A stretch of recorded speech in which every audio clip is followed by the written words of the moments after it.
my dear students. SBI Clerk notification is out, as you know. The exam will happen very soon. There are more than 14,000 vacancies this year, and therefore it is a great opportunity.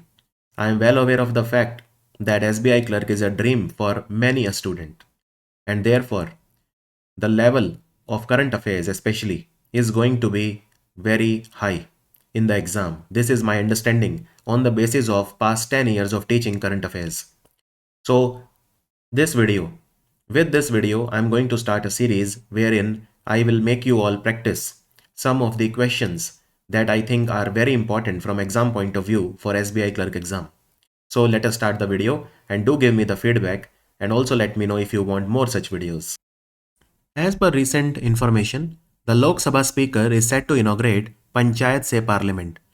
Panchayat Se Parliament is organized by the National Commission for Women in collaboration with the Lok Sabha Secretariat. So you have an organization called PRIDE, which works under the Lok Sabha Secretariat. PRIDE means Parliamentary Research and Training Institute for Democracies. Parliamentary Research and Training Institute for Democracies. Now you need to tell me and which of the following ministry. So Panchayat Se Parliament has been organized by the PRIDE under Lok Sabha Secretariat, the National Commission for Women, and the Ministry of Tribal Affairs. So what do they want to do? So recently you know that we celebrated the 150th birth anniversary of Bhagwan Birsa Munda. We are on verge of that. We will celebrate his 150th birth anniversary soon. So what we are doing is we are bringing together 502 elected women representatives. 502 elected representatives we are bringing together from the ST community across the 22 states and union territory.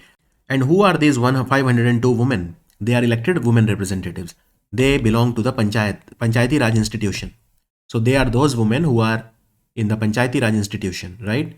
And we will train them. We will enhance their understanding of constitutional provisions, parliamentary procedures, governance, so that in the future they can reach the parliament. From Panchayat, we want them to reach to Parliament. Panchayat Se Parliament. We want them to become member of Parliament of the Lok Sabha, member of Parliament of the Rajya Sabha, So they will be given the exposure, So approximately 500, that is 502 women Sarpanch, they were brought from across India in this Panchayat Se Parliament. And it was inaugurated by the Lok Sabha Speaker. His name is Om Birla. He is a member of Lok Sabha from Kota constituency in Rajasthan. And National Commission of Women basically was set up in 1992. It listens to the problems related to dowry, gender disparity, religion, all these things. Basically the rights of women in India. It investigates also. It receives and investigates the complaints from women who are victims of violence, discrimination, harassment, or deprivation of their rights. And who is the chairperson of National Commission for Women? Vijaya Kishore Rahatkar. Vijaya Kishore Rahatkar is the 9th chairperson of NCW. And let me tell you, NCW also launched Digital Shakti initiative in collaboration with a foundation called Cyber Peace for addressing the problems of rising cyber crimes against the women. Digital Shakti campaign was first time launched in 2018, but it is launched every year in collaboration with Cyber Peace Foundation. Now there is a report called 400 Million Dreams. It was released recently, which highlights the changing patterns of migration in India since 2011 census. As per the report, the domestic migrant numbers have reduced from 45.57 crore to how much in 2023. Basically, we are talking about the internal migration in India. So this is a report that was given by Economic Advisory Council to the Prime Minister of India. And the number was 40.2 crore. So from approximately 45 odd crore, it has come down to 40 crore. This is the internal migration in India, right? Internal migration or domestic migration, what is the meaning of it? When the people move within a country, for example, somebody is shifting from Punjab to Tamil Nadu, that is domestic migration or internal migration. And why do people do that? So there are two factors why people do that. One is the push factor, when they are forced to, and one is the pull factor, when they want to. So pull factor is like better job opportunities, high standard of living, peace, stability in the area, economic opportunities. All these are pull factors. But there are push factors when they are forced to, like natural disasters, like we saw in Kerala. there was a flood, so people moved to other places to survive. That is natural disaster. Then lack of job opportunities, lack of quality education, not good school, healthcare, poor healthcare facility. These are push factors because of all these reasons. So what does this report say? So migration is of multiple types. Now, which are the major migration routes in India? So UP to Delhi. A lot of people are moving from UP to Delhi, from Gujarat, Maharashtra, Telangana, AP, between them, and between Bihar, Delhi. These are very high, major migration routes. Major migration routes. Let me show you. Top 10 destination districts for non-suburban UTS Class 2 passengers. So you can see here that these are the top 10 destination districts. So these are the most desired places. These are the most desired places where people migrate to. Mumbai, Bangalore Urban, Havda, Central Delhi, Hyderabad, Chennai, Patna, North Delhi, Lucknow and Surat. These are the desired destinations top 10. Top 10 source districts. Now, which are the places from where maximum people move away, or the places where people live? So, Valsad, Chittoor, Paschim Bardhaman, Agra, Guntur, Villupuram, Saharsa, Moradabad, Prayagraj, Murshidabad. So, these are the places which people are living. These are the top 10 source of migration. Which are the top 10 state to state routes? Well, the maximum migration happens from Uttar Pradesh to Delhi, then from Gujarat to Maharashtra, then from Telangana to Andhra, then Bihar to Delhi, Bihar to West Bengal, Bihar to UP, then UP to Maharashtra, Bihar to Maharashtra, Andhra to Karnataka and Jharkhand to Bihar. So these are the top 10 state to state routes. And what about which are the top district to district, if you want to know? Well, at the district level, a lot of people move from Murshidabad to Kolkata. That is a huge district to district route. A lot of people move from Paschim Bardhaman to Havra. That is a huge route. Then from Valsad to Mumbai. That is a major route. From Chittoor to Bengaluru urban, and from Surat to Mumbai. So these are the most popular routes of migration between the districts. Between the districts, right? So, and who has become the chairman of the Economic Advisory Council of India? Because Bibek Devroy passed away on 1st of November, if you remember. So it is Suman Berry. Suman Berry. Suman Berry was appointed as the chairman of the Economic Advisory Council to the Prime Minister of India, and Suman Berry is the vice chairman of the Niti Aayog. Vice chairman. And then there are other very eminent economists in the Economic Advisory Council like Sanjeev Sanyal, Shamika Ravi, Rakesh Mohan, Nilesh Shah, Poonam Gupta. So a lot of people are there. Now, which of these institutions or organizations they have developed the technology to produce paracetamol indigenously? So paracetamol, I mean, you can get it in the market by different names. You can get it Dolo. Dolo is paracetamol. Crocin is paracetamol. I mean, so many different brand names. But paracetamol is the generic salt that we use. And it is life-saving for a majority of the population in fever, in inflammation, etc. Pain. Paracetamol is very frequent. Now, CSIR. Recently the DSIR, and don't get confused between CSIR and DSIR. DSIR is a department which is under the Ministry of Science and Technology. We call it Department of Scientific and Industrial Research. And CSIR is an organization again under the Ministry of Science and Tech. So recently DSIR celebrated its 40th Foundation Day. So the Minister for Science and Tech, Dr. Jitendra Singh, announced that the indigenously developed drug paracetamol, which is commonly used in pain and fever, etc., has been developed by CSIR. So we will need not import it. I mean, what Indian companies do is they buy the raw material from abroad and they manufacture it, but now completely indigenous technology will be used. Completely indigenous technology will be used to develop paracetamol, right? This will make India self-reliant in paracetamol manufacturing. And which company they have given this contract to? So the DSIR, they have given the contract to a company based in Karnataka called Satya Deepta Pharmaceuticals. Satya Deepta Pharmaceuticals. Satya Deepta Pharmaceuticals will utilize this breakthrough technology and will develop paracetamol with completely indigenous technology. Completely indigenous technology. Make sense? United States President Joe Biden has named 19 people for the Presidential Medal of Freedom. And Presidential Medal of Freedom is the highest civilian award given in America by the president directly. Now, which of the following is not one of the recipient? So, Jose Andres, Hillary Clinton, Tim Gill, Sundar Pichai, he is the CEO of Google or Alphabet. He is not among one of them. And it is given to those people.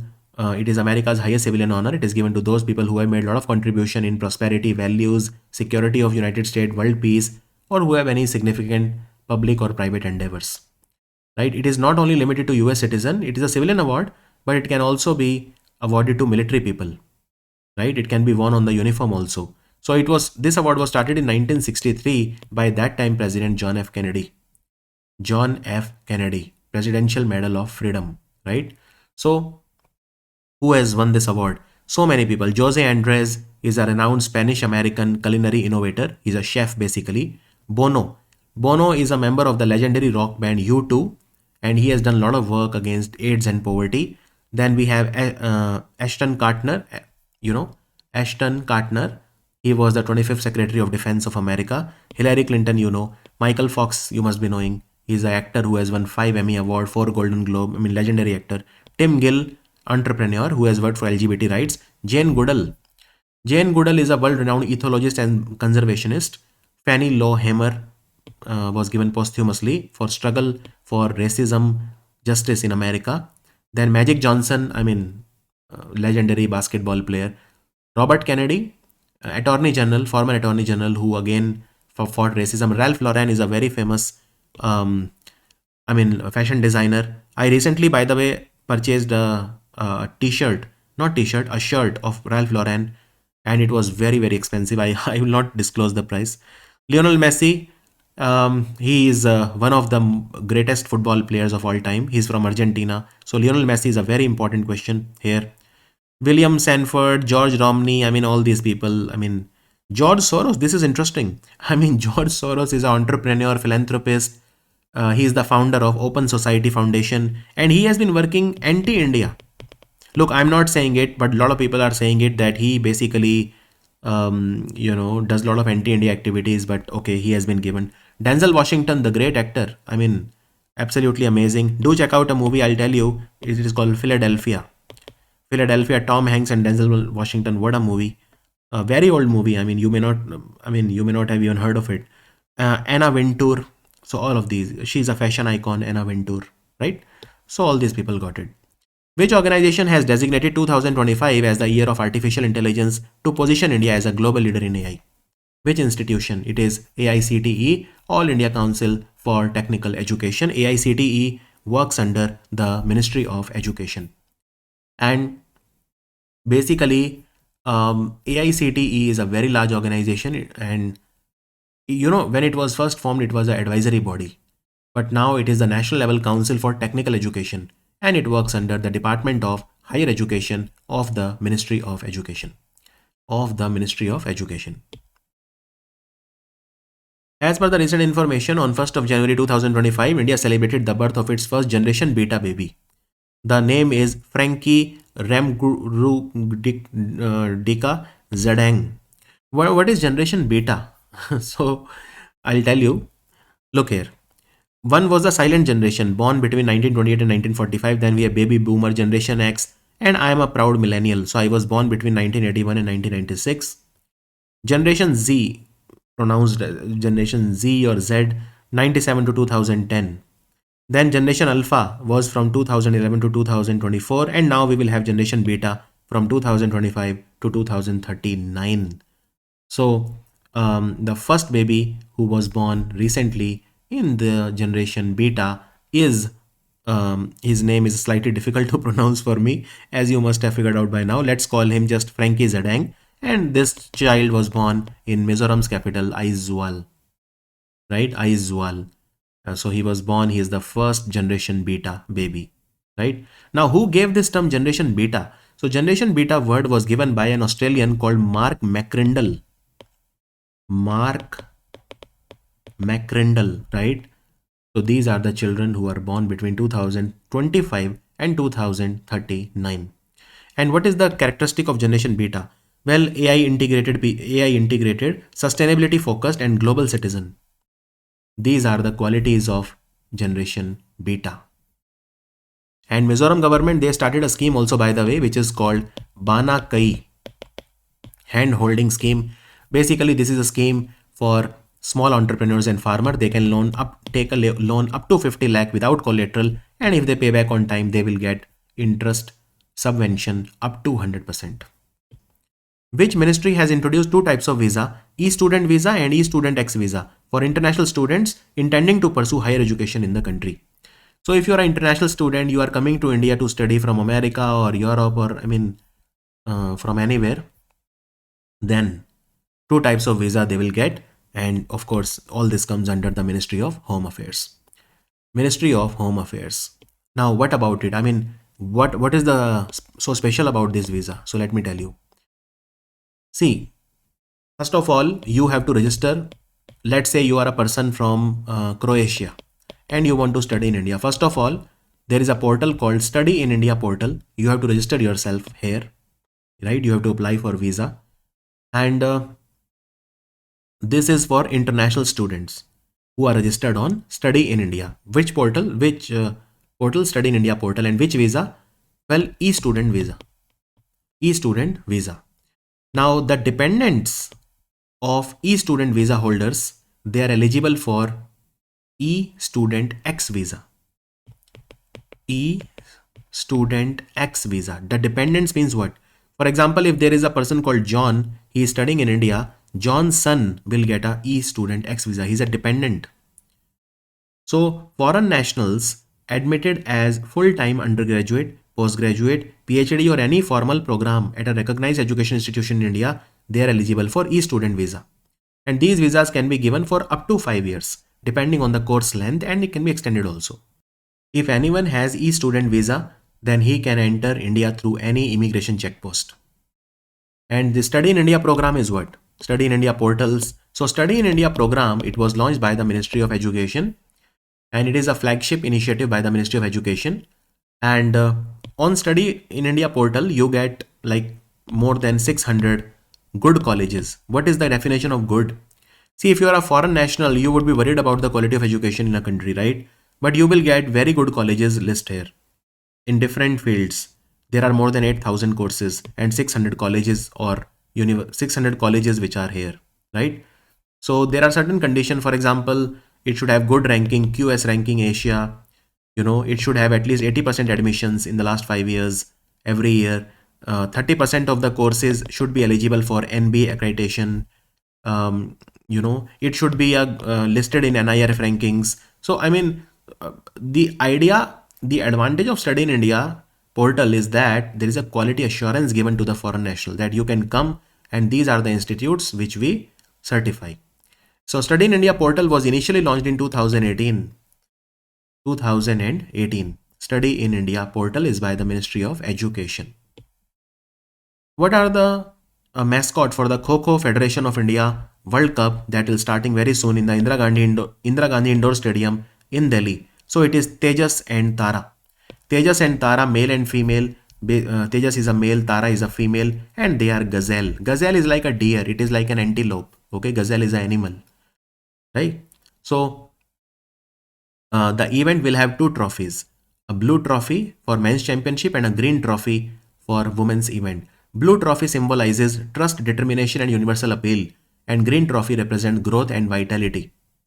So Kho Federation of India has partnered with they have a lot of sponsors. And you can watch this on Disney Hotstar. Kho World Cup you can watch on Disney Hotstar, and Kho is an indigenous game of India. Kho Federation of India President is Sudhanshu Mittal, and corporate office is in New Delhi. Salman Khan and Tiger Shroff, they are the ambassadors. They are like a goodwill ambassador for the Kho World Cup. Kho World Cup. So there is a blue trophy, there is a green trophy. Tejas and Tara are gazelle. The Union Minister of Fisheries, Animal Husbandry and Dairying recently launched India's first ever organic fisheries cluster under the Pradhan Mantri Matsya Sampada Yojana at which location? So now we have even the organic fisheries cluster. We will focus on organic fisheries. So it has been set up in Sorang in Sikkim. It's a very important question. And he is our minister for the same, Rajiv Ranjan Singh, or also known as Lallan Singh. He is the minister for Fisheries, Animal Husbandry and Dairy.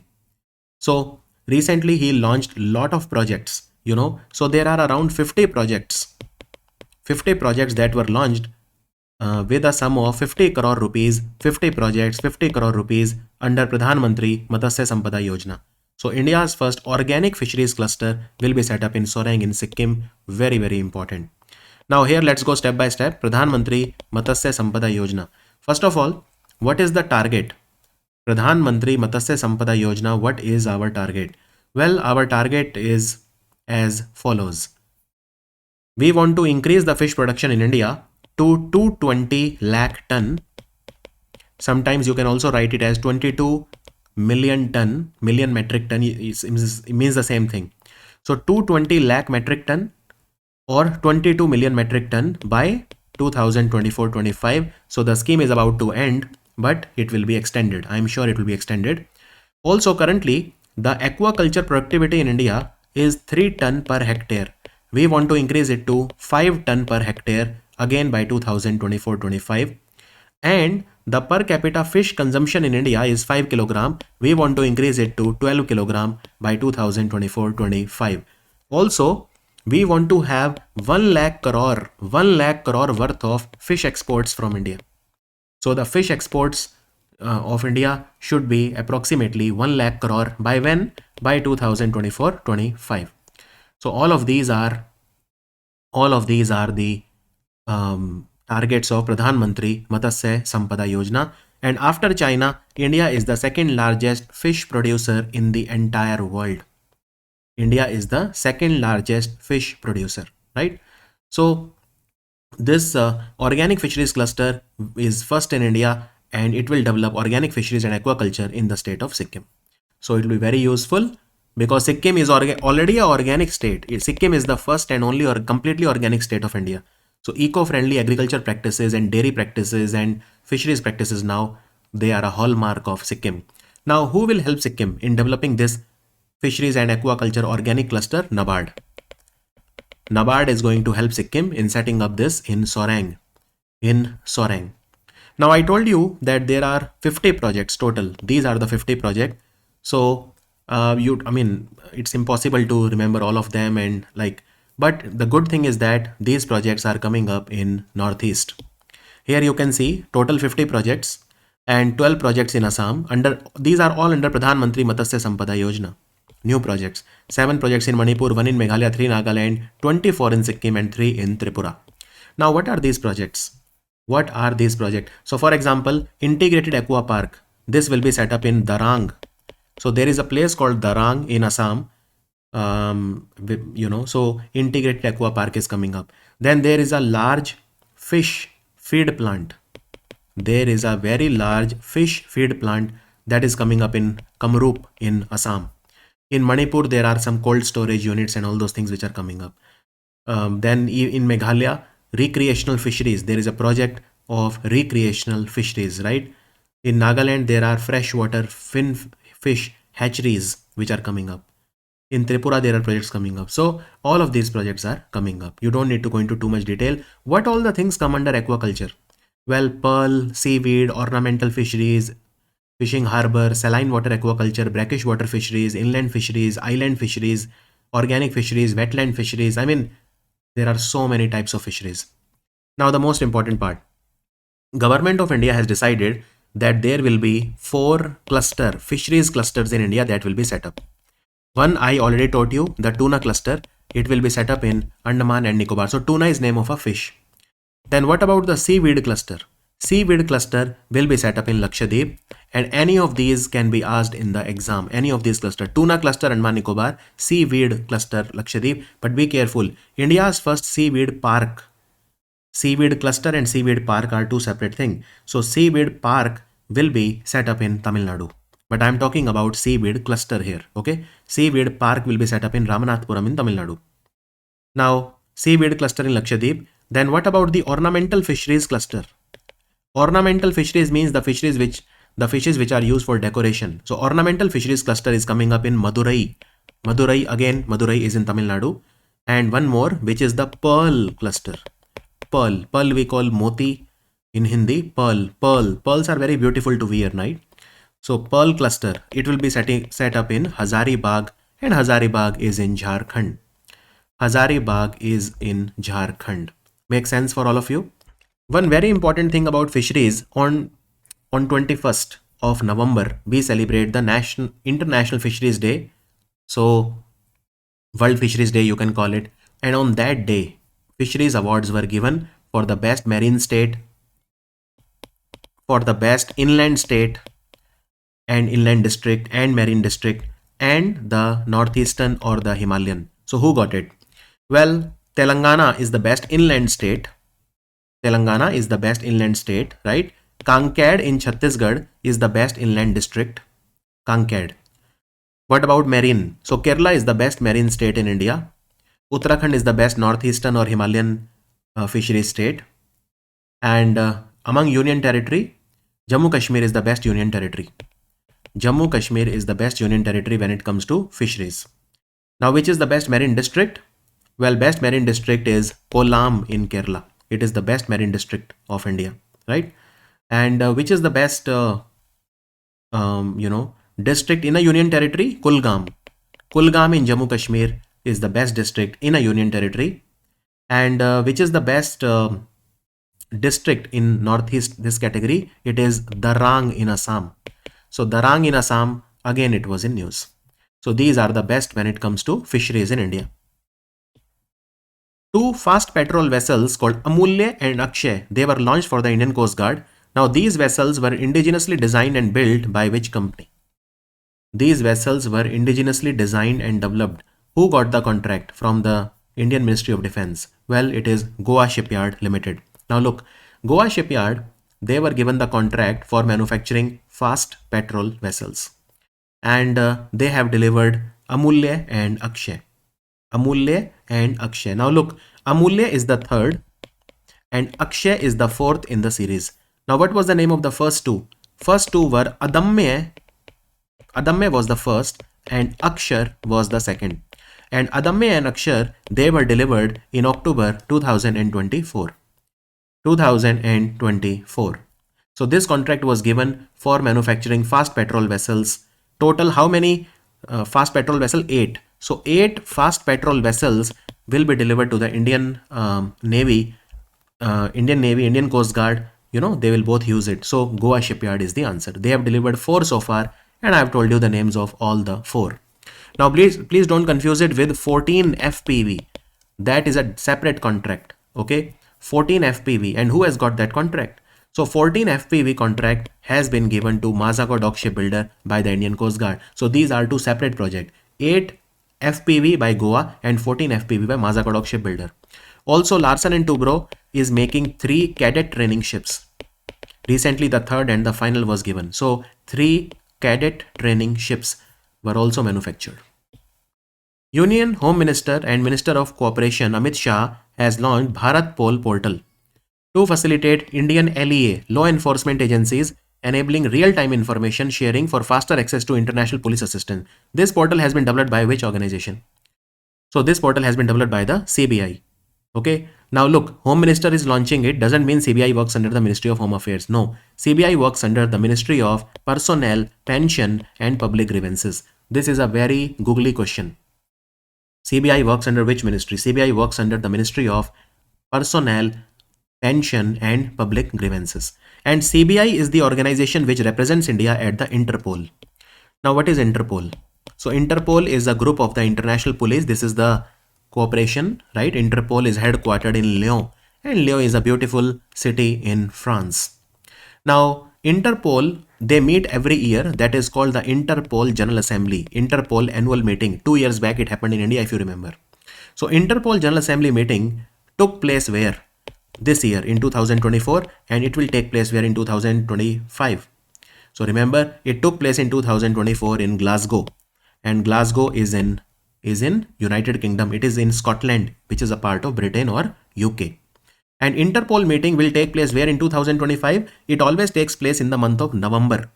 So 2025 Interpol meeting will take place in the city of Marrakech. Marrakech is a city in Morocco. The country, African country, Morocco, right? Famous for the Atlas Mountains.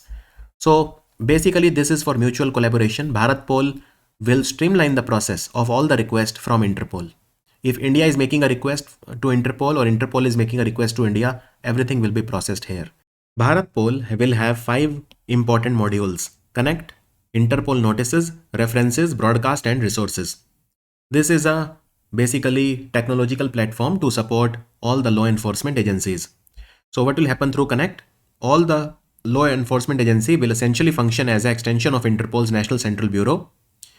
The system will ensure quick, secure and structured transmission of requests for Interpol notices.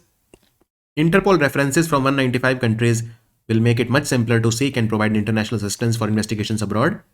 Request for assistance, if we receive, will be immediately available through the broadcast module and resources module, exchange of resources and best practices and information. Which Indian city is ranked 48th in the recently released Global Power City Index, making it the only Indian city in the rankings? Global Power City Index. So the answer is Mumbai. It is ranked 48th in the list. Now here you can see London is number 1. So it is the most, in the power city ranking. Basically power city means that it should be a major hub for business, talent and investment. So these 3 things, right? These 3 things have to be there, and it is made up of these 5 parameters: economy, research and development, cultural interaction, livability, environment and accessibility. So London is number 1, New York number 2, Tokyo number 3. And here you can see Mumbai is at 48th position. And in the top 10, only one city is from Asia. It is Dubai. It is Dubai. It is in West Asia. You can say Gulf country, you can say Middle East, whichever name you prefer. Now who gives this index? So it is given by Mori Memorial Foundation.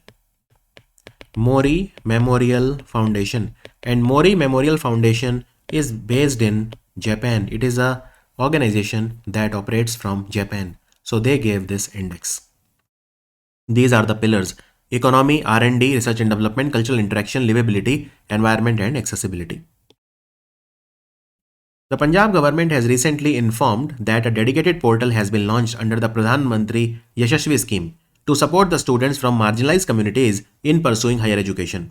Which ministry implements the Pradhan Mantri Yashashvi scheme that even the Punjab government is implementing, so much so that Punjab government has launched a portal also, a dedicated portal to support PM Yashashvi candidates? The answer is Ministry of Social Justice and Empowerment. Ministry of Social Justice and Empowerment, right? So what is PM Yashashvi scheme? So PM Yashashvi scheme was launched in 2021-22. What is the full form of Yashashvi? See, Yashashvi is a Hindi word which means a meritorious or a very excellent student. So Yashashvi means Prime Minister's Young Achievers Scholarship Award Scheme for Vibrant India. In short, Yashashvi. It is a comprehensive umbrella scheme aimed at uplifting the students who are from either OBC or EBC or denotified and nomadic tribes. We provide them access to quality education during their formative years. So what is the goal of the scheme? It is to promote educational empowerment among these vulnerable groups, helping them overcome financial barriers. Under the scheme, students can avail pre-matric scholarship from class 9 to 10 and post-matric scholarship for higher studies, that is after 10th class. So pre-matric scholarship is designed for students who are studying in class 9 and 10, and the family income should be below 2.5 lakh rupees. And this is a scheme by the Department of Social Justice and Empowerment, which works under the Ministry of the same name. Ministry of the same name. So Punjab government wants to implement this in a much better way, so they have launched a dedicated portal for the same. Which state or union territory has launched the Winter Char Dham circuit to promote year-round tourism and attract the visitors to the state during the off-season winter months? The answer is Uttarakhand. So it's a brilliant idea by the government of Uttarakhand. So there are Char Dham which are located in Uttarakhand, and sometimes also called as Laghu Char Dham, because the original Char Dham are spread across 4 directions of India. That you know Dwarka, the one in Puri, and then you have Rameshwaram, and then you have Badrinath. These are the original Char Dham, right? And these Char Dham are spread across all the directions of India: north, east, west, south, right? Badrinath, Dwarka, Puri and Rameshwaram. Now, but there is something called as Laghu Chardham or Chota Chardham, which are in Uttarakhand. So which are these? So these are Gangotri, Yamunotri, Kedarnath and Badrinath. So Badrinath comes in both the big Chardham and the Chota or the Laghu Chardham. The problem is that these Chardham are visited from May to November. From May to November. So what? And during the rest of the time they are closed. But if we want more tourists, so what the government of Uttarakhand will do during the winter months, the DTs, they will be brought to a lower altitude. So the Kedarnath, the Lord Shiva Jyotirling in Kedarnath will be brought to the Omkareshwar temple in Rudraprayag. Omkareshwar temple, not the Omkareshwar of Mahajyotirling in Madhya Pradesh, not that one. Omkareshwar in Ukhimat, UKHI, Ukhimat, which is in Rudraprayag district. And Yamunotri, the DT will be brought in Kharsali. Kharsali is in Uttarkashi district. Gangotri, the Gangotri DT will be brought to Mukhba. Mukhba is again in Uttarkashi. And Badrinath DT will be brought to Pandukeshwar, which is in Chamoli. Pandukeshwar in Chamoli. So tourists will be able to get the darshan of the deities even in the winter months. And therefore the number of tourists will increase. Now government of Uttarakhand, they have given some data. In 2024, there are 48 lakh people who visited the Char Dham, these four places, 48 lakh and more than 5 lakh vehicles. And Char Dham, almost 9%, 8.5 to 9% of the tourists who go to Uttarakhand, they visit the Char Dham. So the winter Char Dham is aimed at drawing the pilgrims to these four places: Mukhba, Kharsali, Ukhimat, the Omkareshwar in Ukhimat, and Pandukeshwar. The DT will be brought here so that people can get darshan. Also don't forget Mahabharat Vatika. Mahabharat Vatika is mentioned in 18 sections of Mahabharata. So there are 37 plant species in Mahabharata. Mahabharat Vatika has been set up recently in Haldwani, and Haldwani is located in Nainital. It is located in Nainital. Make sense? Now can you tell me, National Games will take place where? National Games will take place in Uttarakhand. The mascot is Moli, which is a monal bird. Monal is the state bird of Uttarakhand. State bird of Uttarakhand. Also, there is a place in Uttarakhand called Khurpia, which will be developed as a smart city. Khurpia will be developed as a smart city, and Khurpia industrial smart city. And Khurpia is located in Udham Singh Nagar, and it is in Uttarakhand. Odisha Chief Minister has launched the Shaheed Madho Singh Hath Kharcha scheme with the aim to reduce the dropout rate among the scheduled tribe students. Under the scheme, Odisha government will provide a one-time incentive of how much amount to those ST students who are getting enrolled in class 9 and class 11. In class 9 and class 11, so that they can complete their 9th and 10th or 11th and 12th. That is, they can complete their secondary education or move towards higher education. So the answer is 5,000 rupees. ST students will get 5,000 rupees when they enroll in class 9 and 5,000 when they enroll in class 11. And this is applicable to those ST students whose family income is not more than 2.5 lakh rupees. 2.5 lakh rupees.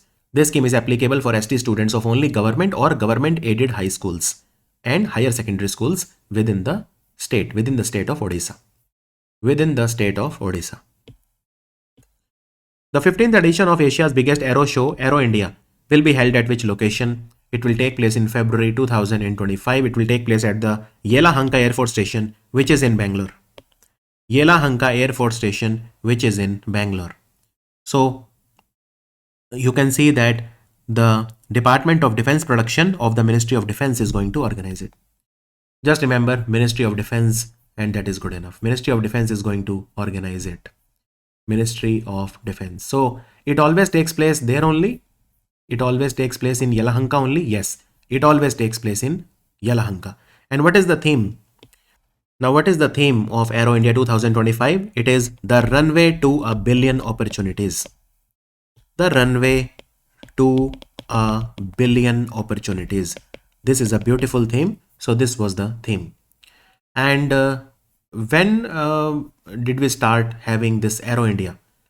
Aero India is being organized every year since 1996. Okay, so 14 editions they have been there. I won't say every year because obviously because during COVID it didn't happen, and I mean, but now and then it takes place, and it has happened 14 successful times since 1996, and it takes place every year in Bangalore. Last year, if you remember, last time when it happened, 7 lakh visitors were there. 98 countries participated. 98 countries they participated. So a huge achievement for the Indian Air Force. Which state announced an investment of 5 crore annually from January 2025 to December 2027. So for 3 years from 2025 to 2027, who will be sponsoring the Indian national Kho team? It is the government of Odisha. Government of Odisha. It reminds me of Naveen Patnaik. Of course, now the chief minister is different. Now we have the chief minister Mohan Charan Majhi, but the former chief minister Naveen Patnaik, he used to sponsor hockey, and that was a great initiative that time. So 15 crore sponsorship package, 5 crore annually for 3 years, and this is a great achievement for Kho Federation. They want to obviously host the Kho World Cup. So Kho World Cup is now starting in India in the Indira Gandhi Indoor Stadium, and from 13th to 19th of January. And Salman Khan and Tiger Shroff, they are the ambassadors. They are the ambassadors, right? And can you tell me the Kho World Cup? Kho World Cup. What is the name of the mascot? So mascots are Tejas and Tara. They are Tejas and Tara, male and female both, and they are gazelle. So gazelle is a type of deer or antelope. You know, both are gazelles. Tejas and Tara. Which of the following organization has launched the Phase 4 of National Educational Alliance for Technology? We call it NEET 4, to bridge the gap between students and essential industry skills, prioritizing accessibility and inclusivity for the learners nationwide. So, National Education Alliance for Technology is an initiative in India by Ministry of Education. Now, which organization? That is more important. The organization is AICTE, All India Council for Technical Education. So AICTE has launched National Education Alliance for Technology, and so they have partnered with a lot of edtech companies. AICTE has partnered with 22 education technology companies to achieve their aim. Now, which 22 companies? That their names are not important at all, but they have partnered with 22 companies. Essentially, most of these are skill development companies, and they have added some sectors also for skill development, like biomedical engineering, health and wellness, space technology. I mean the emerging fields. So what is NEET? First, let me tell you what is NEET. We have started it for the 4th time. So NEET is National Education Alliance for Technology. It was first started in 2019 under a public-private partnership. What is the goal of NEET? So the goal is to connect the students with affordable and effective edtech companies, edtech solutions, right? Give them free coupons. So these companies will basically provide either very, very affordably or almost free courses to the students. If I give example of NEET 3, because we have now started NEET 4, so let me talk to you about NEET 3. So NEET 3 was launched in 2022, and 12 lakh students, more than 12 lakh from the underprivileged background, from poor families, they were given free course coupons worth 253 crore rupees. Worth 253 crore rupees, right? So that is about it. And AICTE was also in news because, first of all, AICTE works under the Ministry of Education. This is the official body in India for engineering education, technical education. AICTE has declared 2025 as the year of artificial intelligence. That is why also AICTE was in news recently, right? Why? Because 2025 they have declared as the year of artificial intelligence. Who among the following has been appointed as the new chairman of ISRO? A very nice question.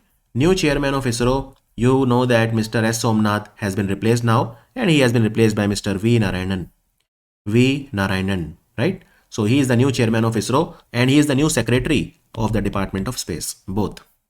So his first day was on 14th of January, will be on 14th of January, that is tomorrow, and he replaces S. Somnath. Now, what position he was holding currently in ISRO?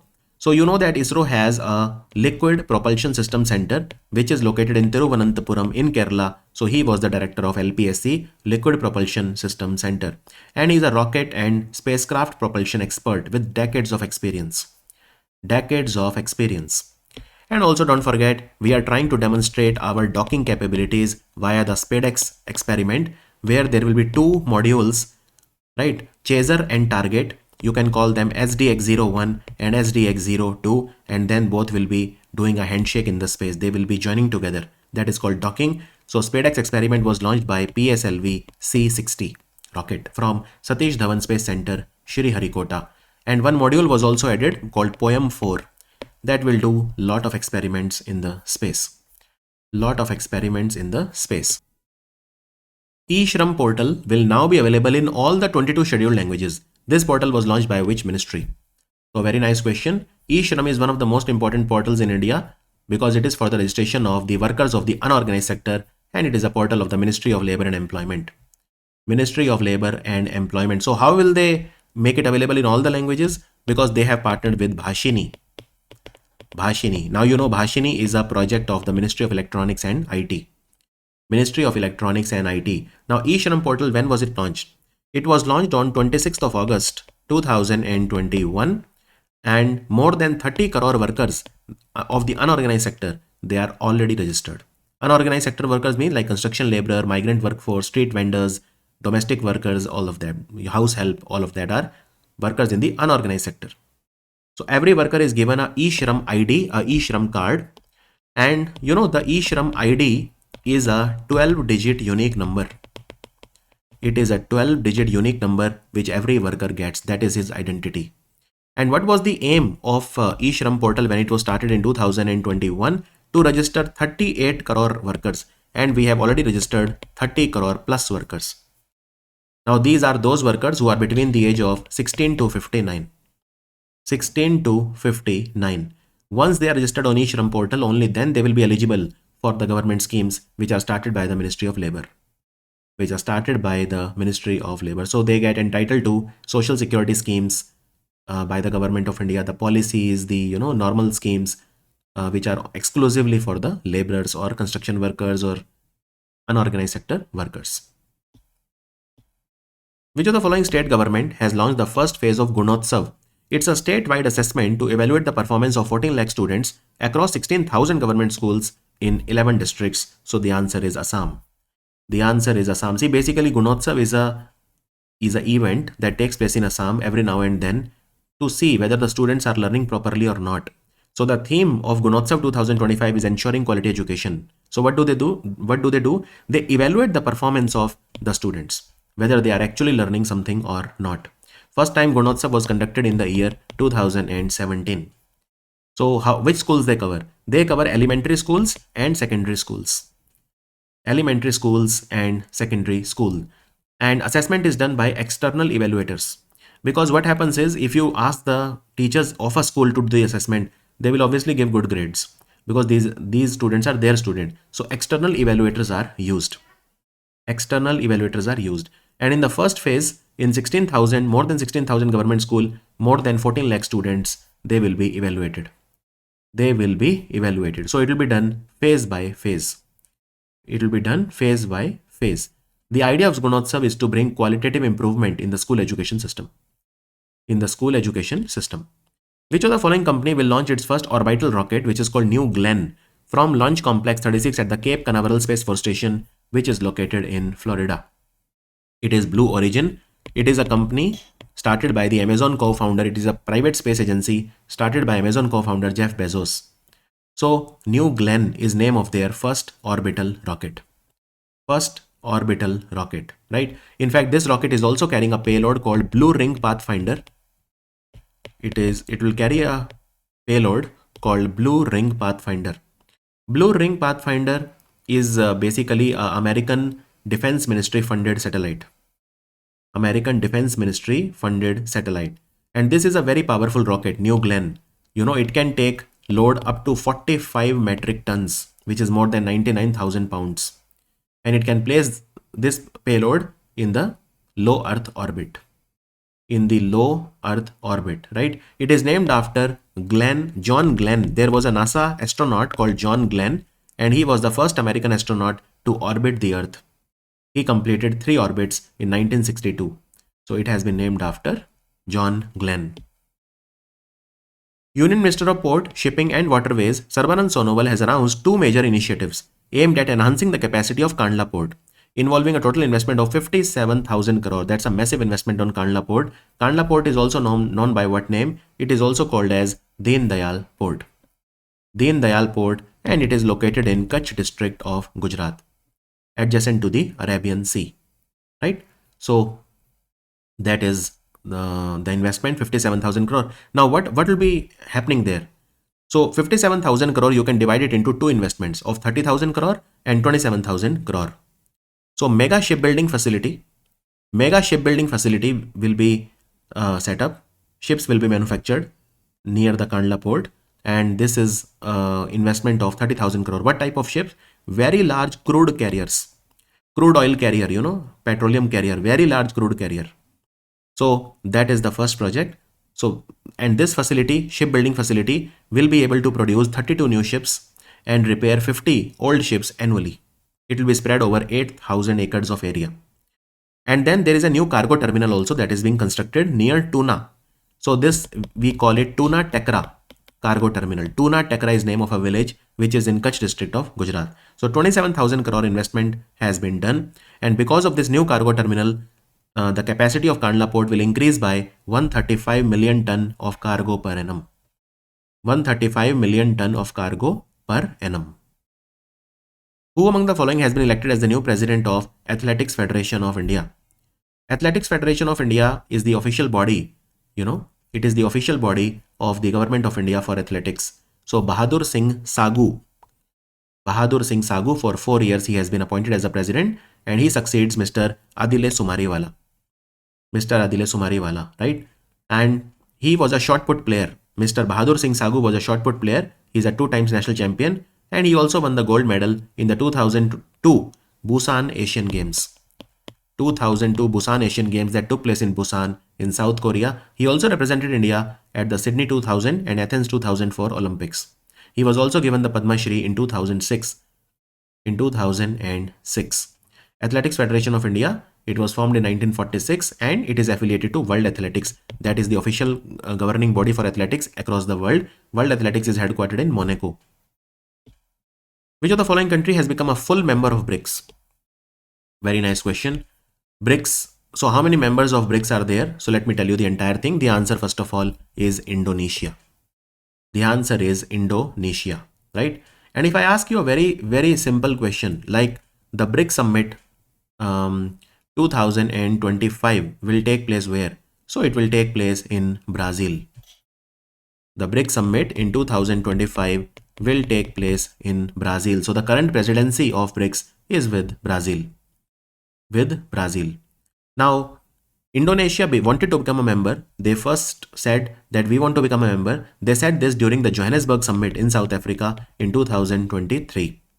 So Indonesia said, I want to become a member during the BRICS Summit in Johannesburg in 2023. And then in 2024, the BRIC countries approved it. In Kazan, when the BRICS Summit happened, they approved it. So finally, Indonesia has become a member. Now let me tell you who are all the members of BRICS. So BRICS first 5 countries were Brazil, Russia, India, China and South Africa. These are the original founding members of the BRICS. Then what happened? Well, then in 2023, 6 countries were invited to become member of BRICS. Argentina, Egypt, Ethiopia, Iran, Saudi Arabia and the UAE. Argentina said, no, I will not join. The remaining 5 said, yes, we will join. The remaining countries said that, look, okay, we will join. So finally, which countries joined? Well, Egypt joined, Ethiopia joined, Iran joined, and UAE joined. Saudi Arabia, they have said, yes, we will join, but they are in the process of joining.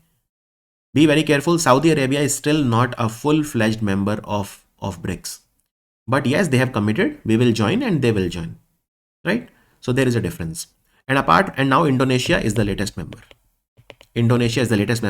So you have 4 more country, 9, and Indonesia therefore is the 10th member of BRICS. Right? You can figure it out. Now, there are 13 countries which are the partner countries of BRICS. They are not the member, but they are partner countries.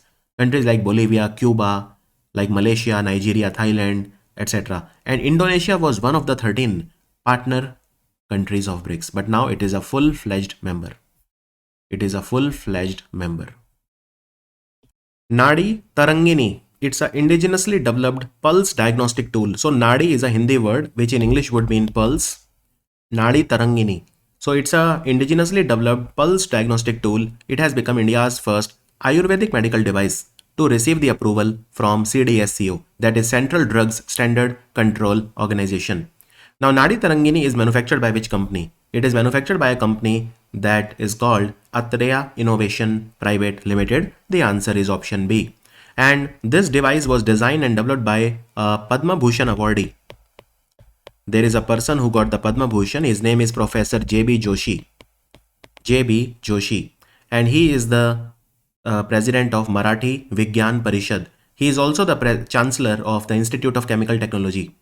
So it has been developed by, this device is the brainchild of Professor J.B. Joshi.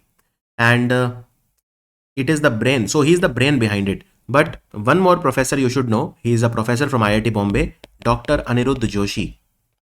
Dr. Anirudh Joshi. He has 6 years of research in this device and he has developed it. So it is the brainchild of J.B. Joshi. He conceptualized it, but finally developed by Dr. Anirudh Joshi. It is powered by artificial intelligence and it's a pulse diagnostic device. Pulse diagnostic device. And price is also very reasonable, 55,000 rupees. And this company, Atreya Innovation, which is manufacturing this device, it is based in Pune. It is based in Pune and they are saying that we will make around 5,000 devices every year. In fact, this device can also give you the report of your pulse in 10 Indian languages. 10 Indian languages, and it is 85% accurate. 85% accurate. Now, talking of health, the Ministry of Health and Family Welfare, they have recently said that snake bite in India is now a notifiable disease. Is now a notifiable disease, snake bite. And what are we trying to achieve? The people who die because of snake bite, we want to reduce their number by 50% by 2030. By 2030, right? So that is something that you should know. Which of the following institute has launched Asia's largest shallow wave basin research facility? So you can see submerged research is very common these days. So it is a shallow wave basin research facility. It can cater to Indian research and industry requirement. It has been set up recently at IIT Madras. At IIT Madras. So IIT Madras, they have a campus called Discovery Campus. This Discovery Campus is approximately half an hour drive from IIT Madras. It is a campus of IIT Madras only, but it is slightly at a distance from the main campus. So you can say this is like their auxiliary campus or additional campus or satellite campus as they say. So this facility has been developed by IIT Madras in collaboration with National Technology Center for Ports, Waterways and Coast. And this is an organization that works under the Ministry of Shipping, Waterways, Ministry of Port, Shipping and Waterways. Right? Ministry of Port, Shipping and Waterways. So who has helped them? It is the National Technology Center for Ports, Waterways and Coast. Now this center works under the Ministry of Shipping. Ministry of Shipping. So what will happen in this pool? Well, there will be mobile waves that will be here. So if you want to do any research in that kind of an environment, you can do. That you can do state-of-the-art research. So it will be used for harbor, coastal, offshore, inland waterways and shallow water maneuvering related projects. It will generate waves up to a height of 3 meter. Up to a height of 3 meter.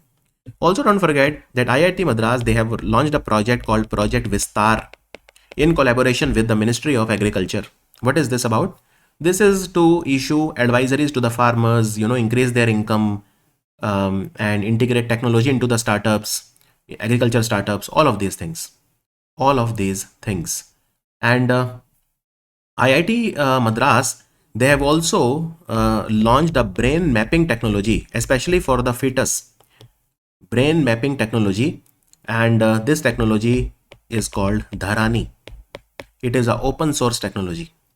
Dharani has been launched by IIT Madras, and IIT Madras is also testing Hyperloop test track of around 410 meter. It was launched. India's first Hyperloop test track was launched at IIT Madras. Which company has introduced VO2? It is an AI-powered video generator which offers higher quality realism, better fidelity, advanced motion capability, and greater camera control options. So this has been launched recently by Google. The answer is option B. It will compete with OpenAI's technology of video creation called Sora. So it is going to compete with Sora. VO2 can make realistic videos in 4K, high definition 4K quality. 4K quality, right? So, and Google has also launched their latest Imagen 3 version. You can create images using Imagen 3. Imagen 3. You can create any type of images that you want. And Google has also launched something called as Whisk AI. Not Whiskey, it is Whisk. It is a, it will allow you to prompt with images instead of words. Basically you can use multiple images to create some image. So instead of words, in Imagen 3, you type words, it will create an image. But in Whisk AI, you give them images, it will create an image. And Google, of course, also has their Gemini large language model, which is the new name of BARD, B-A-R-D. Gujarat government has introduced the Har Ghar Connectivity, that is Fiber to Every Family initiative, which aims to provide rural households with affordable, high-speed internet access. This initiative is introduced by the Gujarat Fiber Grid Network Limited, and they want to deliver it to how many homes? So they want to deliver it to 25,000 homes. 25,000. Now this is very similar to the central government's project called BharatNet. BharatNet. And by the way, these 25,000 houses, they will get a lot of services like Wi-Fi, cable TV, OTT, gaming. So these connections, Har Ghar Connectivity, just like there is Har Ghar Jal, water to every house, now there is fiber internet to every house.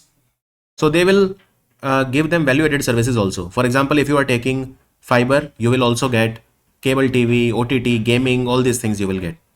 And then initially it will be 25,000 household, this as a pilot project. Later on, of course, they will scale this project in the entire state and they will make it very large.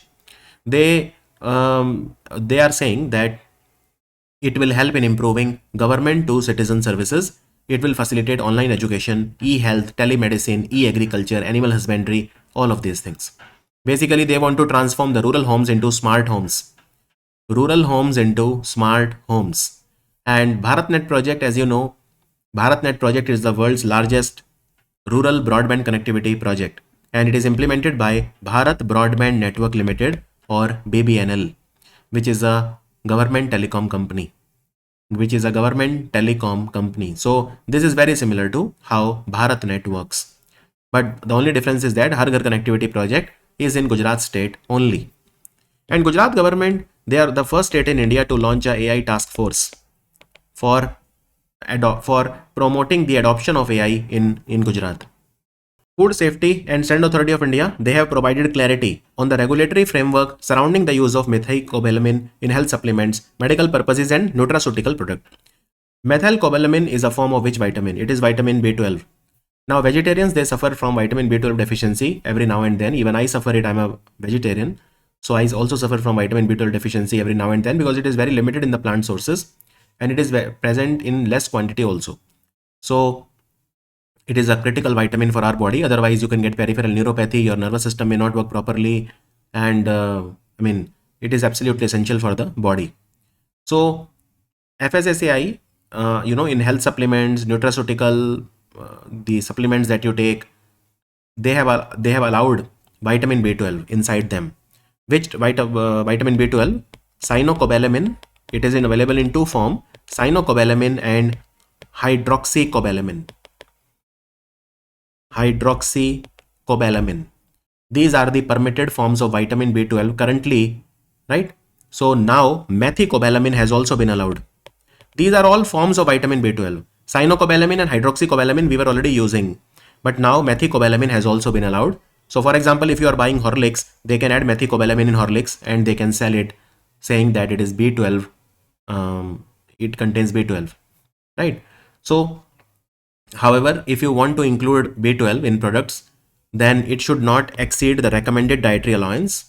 It's not like you mix B12 in any quantity. You mix in the quantity in which it is suggested for human beings, and you inform the Food Safety and Standard Authority of India that you are going to sell it. So B12 vitamin is a water soluble vitamin. It is important in our body for DNA synthesis, red blood cell production, and neurological function. It is mostly found in animal based food like dairy product, meat, fish, etc.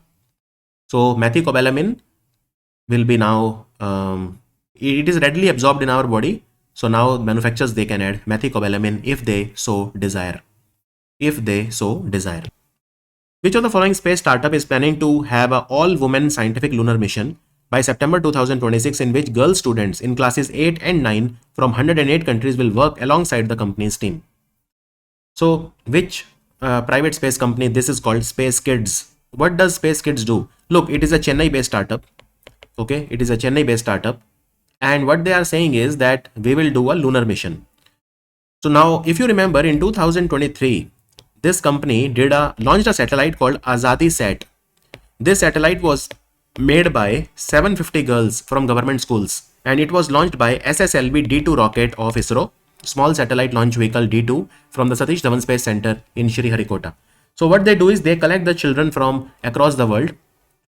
In this case, these 750 girls were from Indian government schools, but in this case they will collect girls from 108 countries from class 8 and class 9, and they will develop a satellite. The weight of the satellite will be 80 kg, and they will try to crash land it on the moon surface. It will have an orbiter, a lander, and a propulsion module. Now this 80 kilogram satellite which they are planning to launch is a part of their ambitious moon project, which is called Shakti Sat. So in the exam they can also ask you Azadi Sat, Shakti Sat. These are the projects of which company? Shakti Sat is a project of Space Kids. And under Shakti Sat, what they are trying to do, they want to train 12,000 girls in space technology, and these 12,000 girls will be from 108 countries. 108 countries. The project will be conducted online, completely online. So Space Kids is a very important company. It is becoming a very big company, and for the right reasons also. And who has become the new chairman of ISRO? V. Narayanan. CAG, Comptroller and Auditor General, is using a new digital tool to improve transparency and accountability in the public spending. What is the name of this tool? Comptroller and Auditor General of India, you already know what is their job, right? They do the auditing of the government expenditure. Now they are launching a platform that will make the government more accountable in public spending. It is called Open Data Kit Platform. Open Data Kit Platform. This is the name. In fact, they recently used this Open Data Kit Platform to assess the patient satisfaction at two hospitals, AIIMS Mangalgiri, which is in Guntur in Andhra, and AIIMS Bibinagar, which is in Hyderabad. So Open Kit Data Platform is a digital platform that will allow the CAG to manage the data securely. And which operating system they will use in Open Data Kit Platform? It is called OIOS. So OIOS is the name of their platform operating system. Just like there is Windows, that is operating system, Linux, Mac, all of these are operating system. So they will use OIOS. OIOS. And what is the full form of OIOS? OIOS means One Indian Audit and Accounts Department One System. Let me write the name. One Indian Audit and Accounts Department One System. So this is name of the operating system, simply OIOS. It is an end-to-end IT system. It can carry all the auditing work. It can carry out all the auditing work in a digital manner. Prime Minister Modi has laid the foundation stone for the state-of-the-art NTPC Green Energy Limited. NTPC Green Energy Limited is the renewable energy company of NTPC. It is a wholly owned subsidiary of NTPC dedicated to renewable energy. So NTPC Green Energy Limited's Green Hydrogen Hub project, at which of the following place has been started? Now this will be the first green hydrogen hub under the National Green Hydrogen Mission. So where will the first green hydrogen hub be set up? And it will be set up by a subsidiary of NTPC. So it will be set up in a place called Pudi Madaka. Now Pudi Madaka is a place which is located in Visakhapatnam in Andhra Pradesh. Visakhapatnam in Andhra Pradesh, right? So The NTPC Green Energy Limited will make an investment of approximately 1,85,000 crore. And this will be the first green hydrogen hub of India. It will be set up by NTPC Green Energy Limited in Andhra Pradesh. And by the way, what will be produced here in this green hydrogen hub?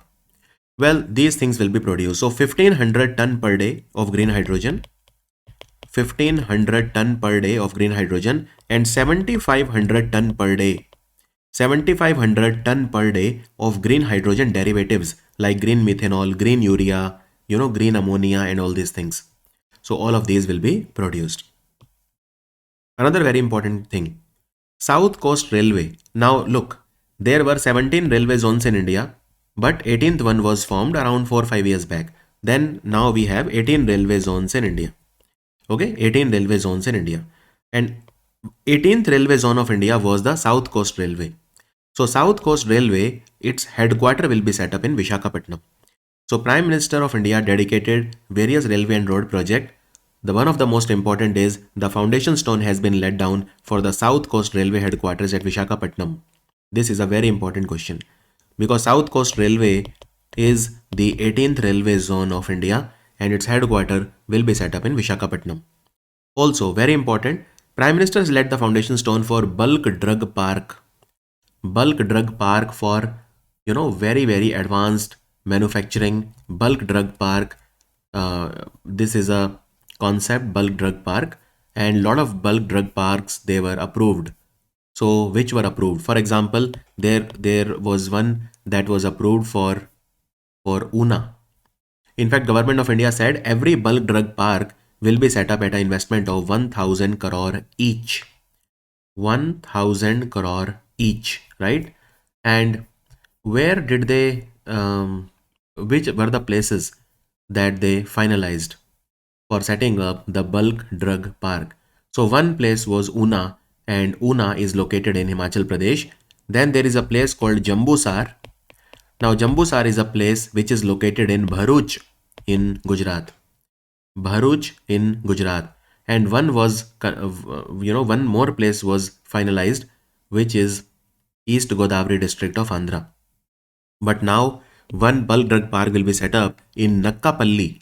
Nakkapalli is in Anakapalli district of Andhra. So do remember this place. Bulk drug park will be set up in Nakkapalli in Anakapalli district of Andhra.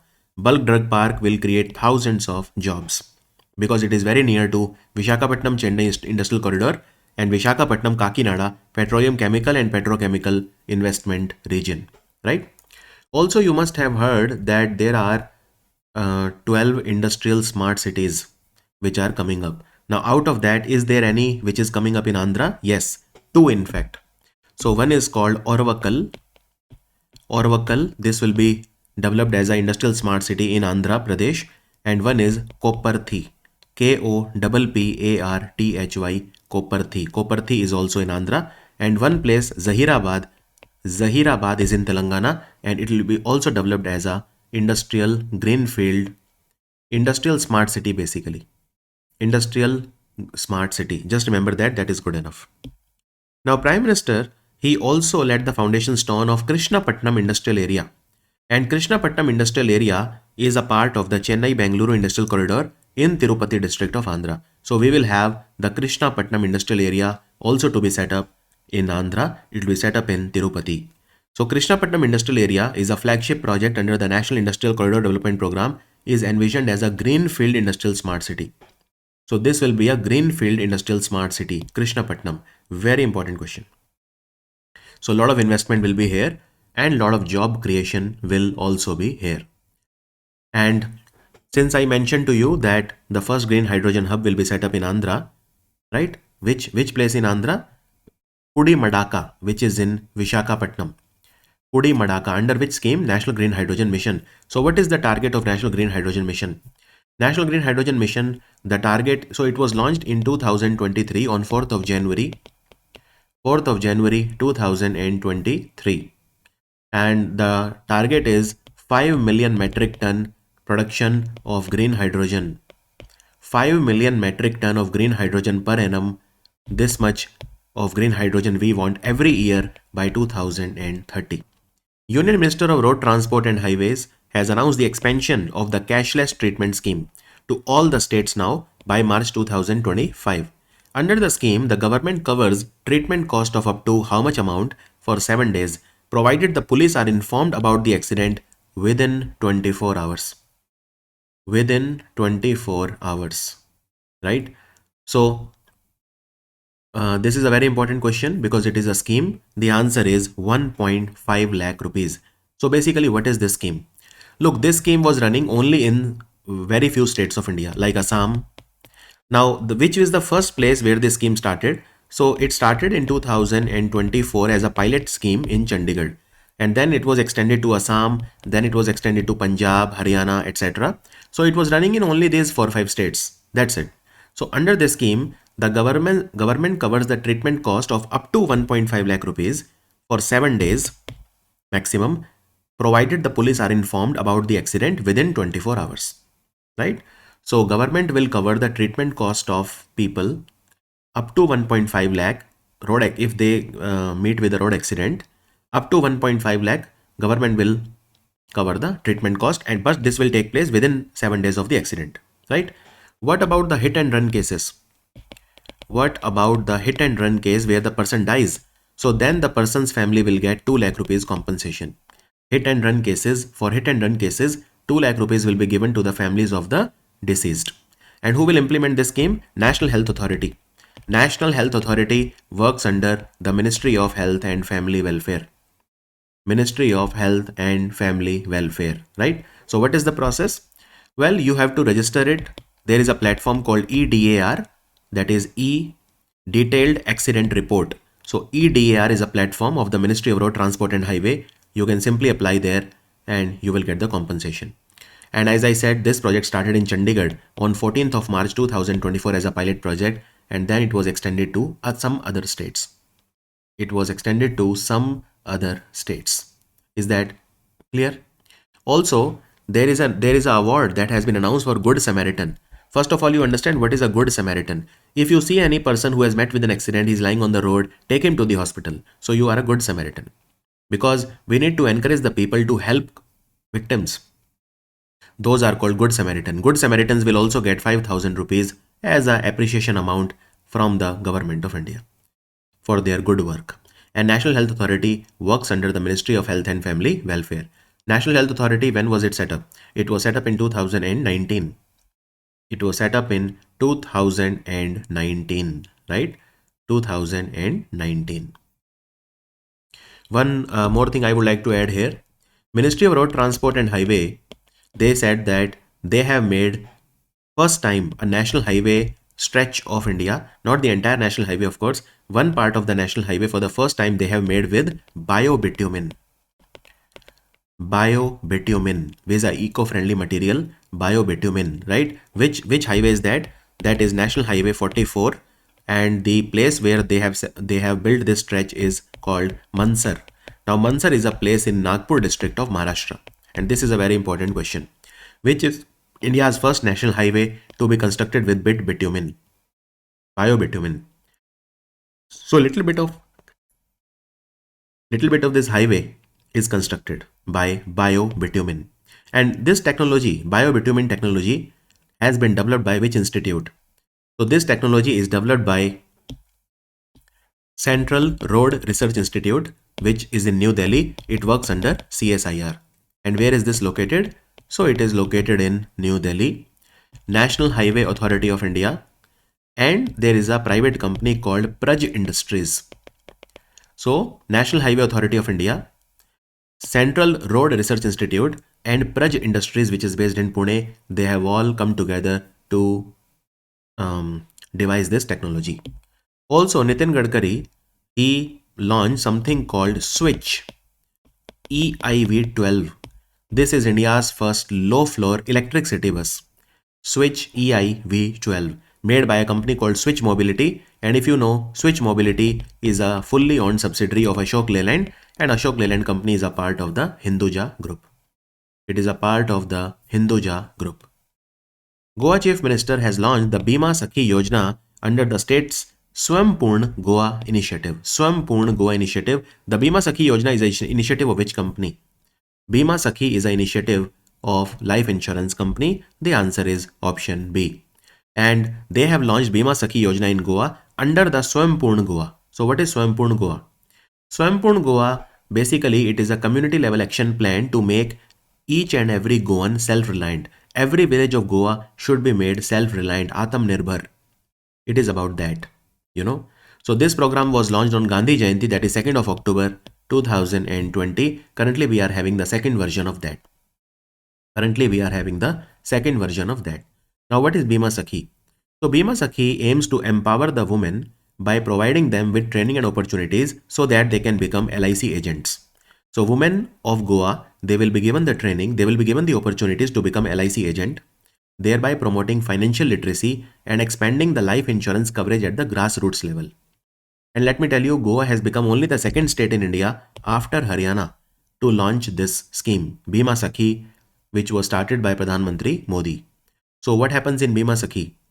Well, Bima Sakhi, first Pradhan Mantri Modi launched this scheme from Panipat in Haryana. And Bima Sakhi basically is an initiative of LIC which is designed to empower those women whose age is between 18 to 70. Now they should be at least 10th pass. Also, they will be given a training and they will be given a stipend also for the first 3 years.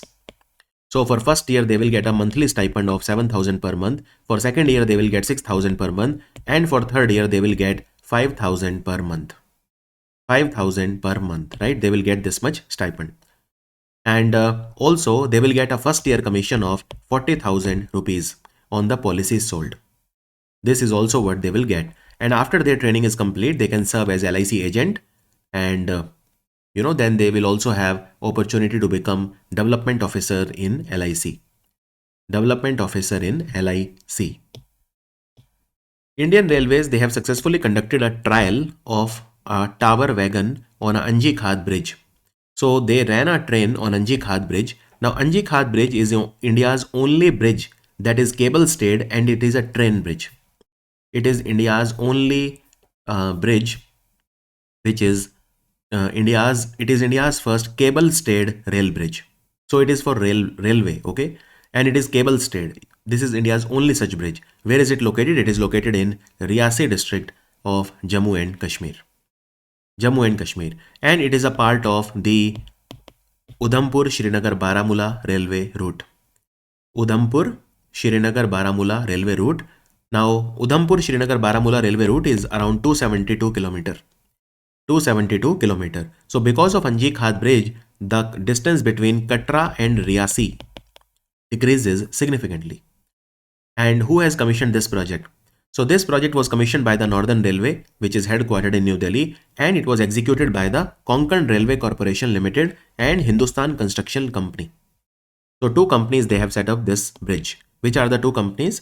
So this project is commissioned by Northern Railway because Jammu Kashmir is a part of the Northern Railway, and it is executed by two companies, Konkan Railway Corporation Limited and Hindustan Construction Company.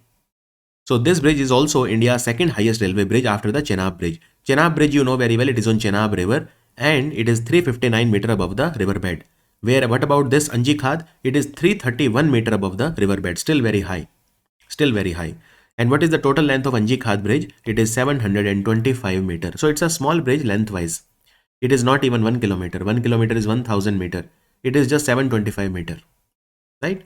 So there are 96 cables. It is like this. There are these cables and they are holding this bridge.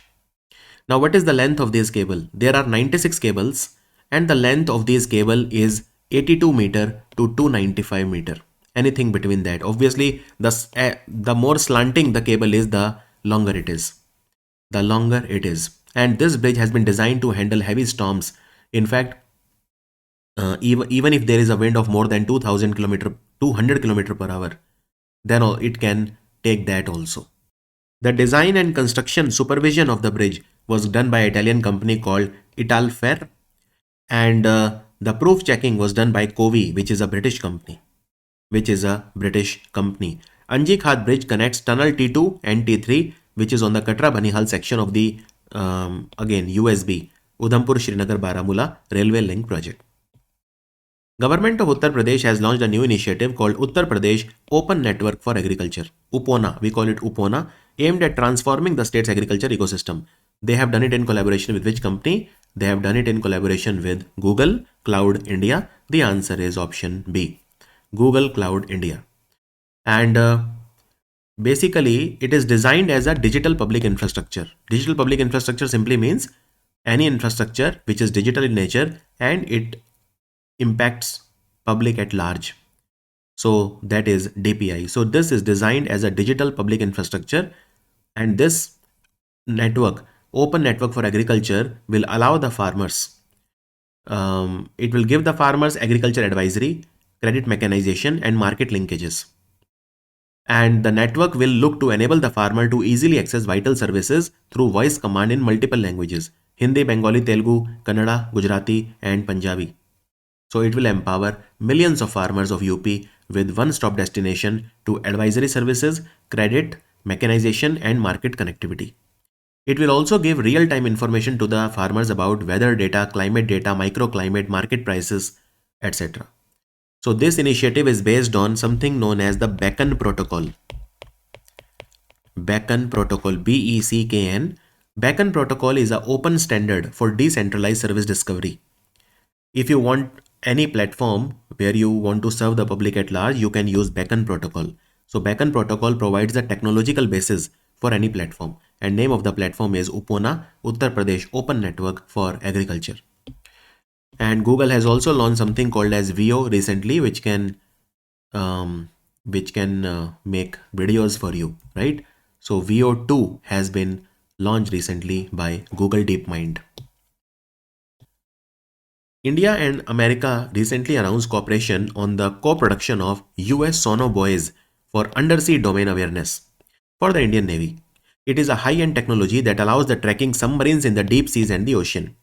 So this sonobuoy, they allow what? They allow tracking the submarines in the deep seas and the ocean. So Ultra Maritime is name of the company from America, which is a part of it. Which company from India is a part of it? So American company Ultra Maritime, which is a US company, and Indian company Bharat Dynamics Limited, they are going to manufacture these US sonobuoys for undersea domain awareness. Ultra Maritime is a company based in Massachusetts in America, and Bharat Dynamics Limited is a company based in Hyderabad. It works under the Ministry of Defense. And these sonobuoys we will use from which helicopter? MH-60R. MH-60R helicopters, right?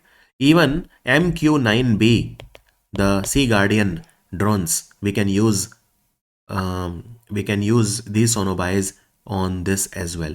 So sonobuoys are what? Sonobuoys are devices which are used in underwater acoustics and sonar system to detect and analyze sound in the ocean, particularly for tracking submarines. So it is a core technology that is used for anti-submarine warfare. Anti-submarine warfare. Make sense? Karnataka Forest Department has launched Garudakshi. Garudakshi is an online FIR system to curb the forest encroachment, illegal tree felling, poaching, and unauthorized entry into the forest area. This system is developed in collaboration with which organization? Which organization? The answer is Wildlife Trust of India. So Garudakshi is an online FIR system, and it will be initially implemented as a pilot on a pilot basis in the Male Mahadeshwar Wildlife Sanctuary Division, Bhadravati, Sirsi, at all these places. So currently this system is put in 5 forest divisions. Bangalore City, Bangalore Forest, Bhadravati, Sirsi, and Malai Mahadeshwar Wildlife Division. So what will happen? Well, Karnataka Forest Department, basically they are using innovative approach. They are also using artificial intelligence and satellite imagery. So this advanced alert system called Garudakshi will help the officials monitor illegal activity like tree felling and all of that. And immediately online FIR will be filed against the culprits. As per recent information, India has become self-sufficient in genomic data, as India has successfully decoded the 10,000 whole genome samples under the Genome India project. This project is a gene mapping project sanctioned by which department? It is the Department of Biotechnology, which works under the Ministry of Science and Technology. So basically, what do we want to do? Well, we have decoded 10,000 genome samples, and we will make this genome data accessible and available to the researchers in India and abroad. Now, this data, where we will make it available? So there is a dedicated portal we have launched called IBDC Portal, Indian Biological Data Center Portal. Indian Biological Data Center Portal is name of the portal on which we will put all of this data. Now, this portal was launched at the Genome India Data Conclave that was held in Delhi on 9th of January 2025. Indian Biological Data Center is the first national repository for life science data in India. So on this portal, we will put all the data of 10,000 genomic sequences. Now, under the leadership of Pradhan Mantri Narendra Modi ji, Indian Genomic Data Set launched and Indian Genomic Data Set unveiled, and Union Minister Dr. Jitendra Singh has launched something known as Framework for Exchange of Data Protocols and the Indian Biological Data Center Portal, making 10,000 whole genome samples accessible to the researchers across India and the globe. So there are other things also that they launched. For example, they launched something called as FEED, that is Framework for Exchange of Data Protocol. So what is that? Framework for Exchange of Data Protocol lays down a set of guidelines for the scientists in India and abroad for accessing the genomic data. It has all the guidelines, the terms and condition, if you want to take the data. And PM Modi also launched the Indian Genomic Data Set, and this data will be available on IBDC portal. The entire collection of 10,000 whole genome sample is available on IBDC portal, and it is available across the globe. It is available across the globe, right? And what is FEED? So FEED is Framework for Exchange of Data Protocol. It lays down the guidelines for exchange of the data. Exchange of the data. Now tell me, under which scheme, which was started in 2011, that we started all these things? So it was called Biotech Pride. Biotech Pride. Basically, this, the feed that we feed protocols are a part of Biotech Pride guidelines. Biotech Pride guideline ensure that high quality and nation specific data will be shared in a transparent, fair and responsible manner, and Biotech Pride guidelines were introduced in 2021. India currently ranks 12th globally in the biotech field, and we are third in the Asia Pacific region. So we are making huge leaps in data with respect to biotechnology. And Dr. Jitendra Singh also said that we have a target of sequencing 10 million genomes. We have a target of sequencing 10 million genomes. And by the way, the Department of Biotechnology, they started the Genome India project. Genome India project is a gene mapping project, and it was started in January 2020. Right? So the project, under this project, Genome India project, we wanted to sequence the genomes of 10,000 Indians from different regions of India to establish a reference genome of the Indian population. And exactly that's what we have achieved so far. That is what we have achieved so far. Now, another very important question. This Indian Biological Data Center that has been set up for sharing of data, where is it set up? So it is set up in Faridabad in Haryana. It is set up in Faridabad in Haryana. And tons of data is available here. And this IBDC was inaugurated in 2022, and this is India's only data bank. This is India's only data bank. So we started a project called 10,000 Genomes Project, and it was started in 2020, 10,000 Genomes Project. And it was started under the National Biotechnology Development Strategy from 2015 to 2020. And then we started this sequencing of the genomes in 2021. And also in 2020, we started the Genome India project. So 10,000 Genome project is a part of the Genome India project. I hope there is no confusion now. An upgraded online organic traceability system, what is the name of that, has been launched for seamless operations and enhanced tools for regulatory oversight. It has been launched by the Ministry of Commerce. Even this organization, EPEDA, works under the Ministry of Commerce. APEDA works under the Ministry of Commerce. So what is the answer? Well, we have launched something so that there is a APEDA can have better regulatory oversight, and it is a online organic traceability system. So what is the name of that? We call it TraceNet 2. TraceNet 2, right? Now, India's total export of organic farming has the potential to increase to 20,000 crore in the next 3 years, right? Piyush Goyal said it. Recently, there was the 8th edition of National Program for Organic Production that was organized in New Delhi. And there, Piyush Goyal launched multiple things. He launched a portal called NPOP, TraceNet, the redesigned APEDA portal, and the redesigned Agri Exchange portal. So let me tell you a little bit about all of them. Let's talk about all these portals which have been launched recently by the Ministry of Commerce. Let's talk about NPOP. It is a portal for the National Program for Organic Production. It will provide more visibility and ease of operations for organic stakeholders. Then Organic Promotion Portal. Farmers, farmer producer organizations and exporters, they can all showcase their certified organic products on this portal. Organic promotion, as the name says, you are promoting your organic products. It will also give you a lot of leads, trade leads, and collect with the global buyers. What do a farmer want? Farmer want to sell their product. So if they are connected with global buyers, nothing like it. Then TraceNet 2, the upgraded online organic traceability system for seamless operations and enhanced tools for regulatory oversight. It will ensure transparency, traceability, and compliance for organic agricultural and processed food products from farm to market.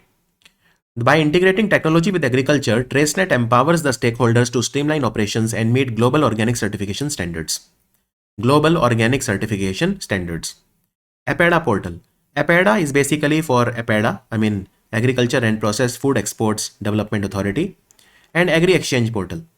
Redesigned and revamped Agri Exchange portal enables more user-friendly data analysis and generation of reports and data of agriculture exports, making it accessible for general public.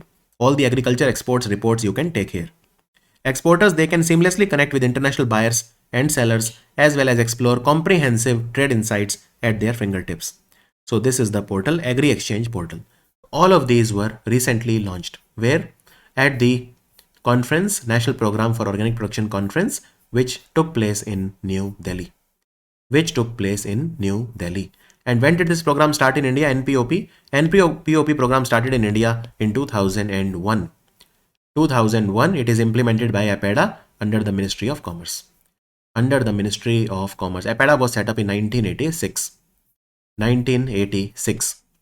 Now, there is a Ministry of Commerce also, they launched a committee. This committee was launched to basically revise the base year for WPI. From existing 2011-12, now we want to revise it to 2022-23, and this committee is chaired by Professor Ramesh Chand. He is a member of the Niti Aayog. Professor Ramesh Chand. Which company has made a significant stride in India's urban mobility sector by delivering India's first driverless made in India train, that too Bangalore Metro. Bangalore Metro is not a small metro. In fact, after Delhi Metro, it is the second largest metro of India in terms of kilometers. So it is Titagarh Rail System Limited. Titagarh Rail System Limited is a company that is based in West Bengal, in Kolkata. It is headquartered in Kolkata. So Titagarh Rail System, they have delivered India's first driverless metro to Bangalore Metro. So this will run on the yellow line of Bangalore Metro. That is around 18 kilometer. It runs from Electronic City, right? And where are they manufacturing these driverless metros? So they are manufacturing them in Uttarpara. There is a place called Uttarpara in West Bengal where they are manufacturing this. So Namma Metro, as we call it, Bangalore Metro, it is approximately 77 kilometer long. 77 kilometer long. And this place Uttarpara is located in Hooghly district of West Bengal. It is located in Hooghly district of West Bengal. Now recently, the Northern Railway, they have created a new division called Jammu Division by bifurcating the Firozpur Division. Right? So that is what something that you should know. Also, India's first cable-stayed railway bridge called Anji Khad Bridge, it has been inaugurated recently. Anji Khad Bridge is very important bridge. In fact, it is the second highest bridge of India and it has been inaugurated recently, Anji Khat Bridge in Jammu and Kashmir. And Indian Railways, they have also launched a mobile app called Sanraksha, Sanraksa. Sanraksha is a mobile app designed for safety, training, and capacity building of the frontline employees. This app was launched by South East Central Railway, which is headquartered in Bilaspur in Chhattisgarh. Sanraksha. And we also have South Coast Railway, which is the 18th railway zone of India, and it is headquartered in Visakhapatnam. Currently, its headquarters is being set up as we speak. Which state has introduced the Mukhyamantri Mangal Pashu Bima Yojana? It's a significant initiative that ensures free insurance coverage for 21 lakh animals at a cost of 400 crore rupees. So basically, for poor farmers, if their animal dies, it is a big problem. But don't worry, now if you are in Rajasthan, he is of course Bhajan Lal Sharma, the Mukhyamantri, the Chief Minister of Rajasthan. He has started the scheme. So 21 lakh animals free insurance will be provided by the Rajasthan government. Right? How much money? Well, for example, let's say you have an animal. By the way, let me give you first the breakup of these animals. So 5 lakh cows, 5 lakh buffaloes, 5 lakh goats, 5 lakh sheep, and 1 lakh camel. 1 lakh camel. Okay. So total if you do, it will come 21 lakh. Now let's say you own a goat and you purchase the goat for 25,000 rupees, but the goat dies. So obviously you will feel stress, right? But don't worry, 25,000 rupees government will give you if it is insured. But what is the maximum insurance they will give you? So maximum they will give you 40,000 rupees per animal, not more than that. The price of the animal or 40,000, whichever is higher. Don't expect more than that. Good thing is that you don't have to pay any premium. 100% of the insurance premium will be paid by the state government. So the aim of this scheme is to financially safeguard the farmers against the livestock losses. Right? So that is what it is. You have to be a resident of Rajasthan, right? And you will be compensated for the loss of the animal in case of the death of the animal. Karnataka government has launched a health insurance scheme for the employees of Karnataka State Road Transport Corporation, KSRTC. What is the name of this scheme? What is the name of this scheme? We call it KSRTC Arogya. KSRTC Arogya. And this is a health insurance scheme to provide cashless medical treatment to KSRTC employees and their families. So what happens in this scheme? The scheme will benefit around 1.5 lakh people and including 34,000 employees and their dependents in more than 275 hospitals of Karnataka. Right? So Karnataka government, KSRTC, will deduct 650 rupees per month from the salary of every beneficiary. So there are around 34,000 employees of KSRTC and their families, approximately 1.5 lakh people will be benefited. It's a health insurance scheme. Now, there is no limit. The best part is that there is no limit on the treatment expense. Like in Ayushman Bharat, there is a 5 lakh limit. In this, there is no limit. And it will also cover eye care, dental care, Ayurvedic care, Ayush, homeopathy, Unani, naturopathy. It will cover all of this, right? So 650 rupees per month will be deducted from the salary of every beneficiary for the scheme, and this amount will increase by 50 rupees only every year. So there is no limit on the treatment expense. Also, Karnataka government, they have recently started Garudakshi, which is an online FIR system to prevent forest encroachment, illegal tree felling, poaching, and unauthorized entry into the forest areas. Who among the following has been conferred the prestigious Pravasi Bharatiya Samman? Pravasi Bharatiya is basically either a NRI or a person of Indian origin, like that. Basically, whose roots are Indian. So Pravasi Bharatiya Samman by President of India on the last day of the 18th Pravasi Bharatiya Divas convention at Bhubaneswar in Odisha. First of all, you need to know that Pravasi Bharatiya Divas we celebrate when? Pravasi Bharatiya Divas is a very important day and it is celebrated on the same day that Mahatma Gandhi ji returned to India from South Africa. What was that day? So that was the historical day of 9th of January. 9th of January, Mahatma Gandhi returned to India, and this was very significant because he returned in 1915 and it gave a new energy to the Indian freedom struggle. So that day we celebrate as Pravasi Bharatiya Divas, and of course we give awards. So Pravasi Bharatiya Samman is the highest overseas honor which is Basically, it is the highest award given in India to the people who are NRIs or person of Indian origin in recognition of their outstanding achievement. And this year, Pravasi Bharatiya Divas, there was Pravasi Bharatiya Divas celebrations which happened for 3 days, and there were awards that were given. Now, which of these people got the award? Well, among these, so there were a lot of people who got the award. In fact, there were total 27 people who got the award. So one of them is Christine Carla Kangalu, and she is the president of Trinidad and Tobago. So let me show you first the entire list. And you should know that the Pravasi Bharatiya Divas official celebration this year happened in Bhubaneswar. Last time, if you remember, it happened in 2023 in January in Indore. And these, this function, Pravasi Bharatiya Divas convention, or you can say the function, it takes place every 2 years. So it does not take place every year. The celebrations happen every alternate year. So it happened in 2023 January. Now it is happening after 2 years in January 2025. 2025. So let me show you. And you can see the category also. So Ajay Rane is a professor in Australia. Now look, we'll not go into detail in all of these people. He got it for community service. Then there is a person from Austria, right, in education category. So Swami Sayuktanand from Fiji for community service. And you can just take a look at the list. In all fairness, there is no need to remember the names of each and everyone, since there are 27 people. But I framed the question on the one because Christine Carla Kangalu is the president of a country. So I think if it is given to a president of country, it's definitely a big deal, right? And you can see the other people, Sudha Rani Gupta from Russia for education, here you can see, and public affairs, Trinidad and Tobago president. Rama Krishnan Shivaswamy Iyer from UAE for business, and you can just take a look casually at the entire list. So Pravasi Bharatiya Divas is the Overseas Indian Day. And who celebrates this convention? It is the Ministry of External Affairs. The Ministry of External Affairs. So, and the award is given by the President of India. Now, since 2016, the government of India has doubled the number of awardees every year to 30, because now it is celebrated every 2 years. Earlier, it was celebrated every year. And this Pravasi Bharatiya Samman is given since 2003. Since 2003, right? So it is given for many areas like, social and humanitarian work, philanthropic work, welfare, public affairs.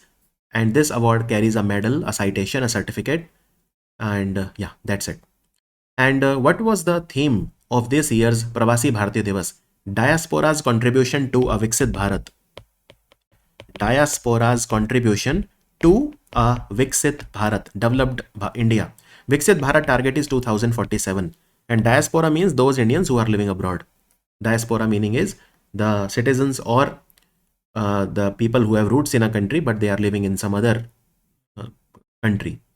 And this time PM Modi, he also started a train, Pravasi Bharatiya Express. It's a special tourist train for the Indian diaspora, and it will go to various pilgrimages, right? So it started from the Nizamuddin railway station in Delhi, and then it went to multiple places. So we have Pravasi Tirth Darshan Yojana. We have a scheme called Pravasi Tirth Darshan Yojana. Basically, this scheme was started in 2018-19 for the elderly generation of the person of Indian origin who are between the age of 45 to 65.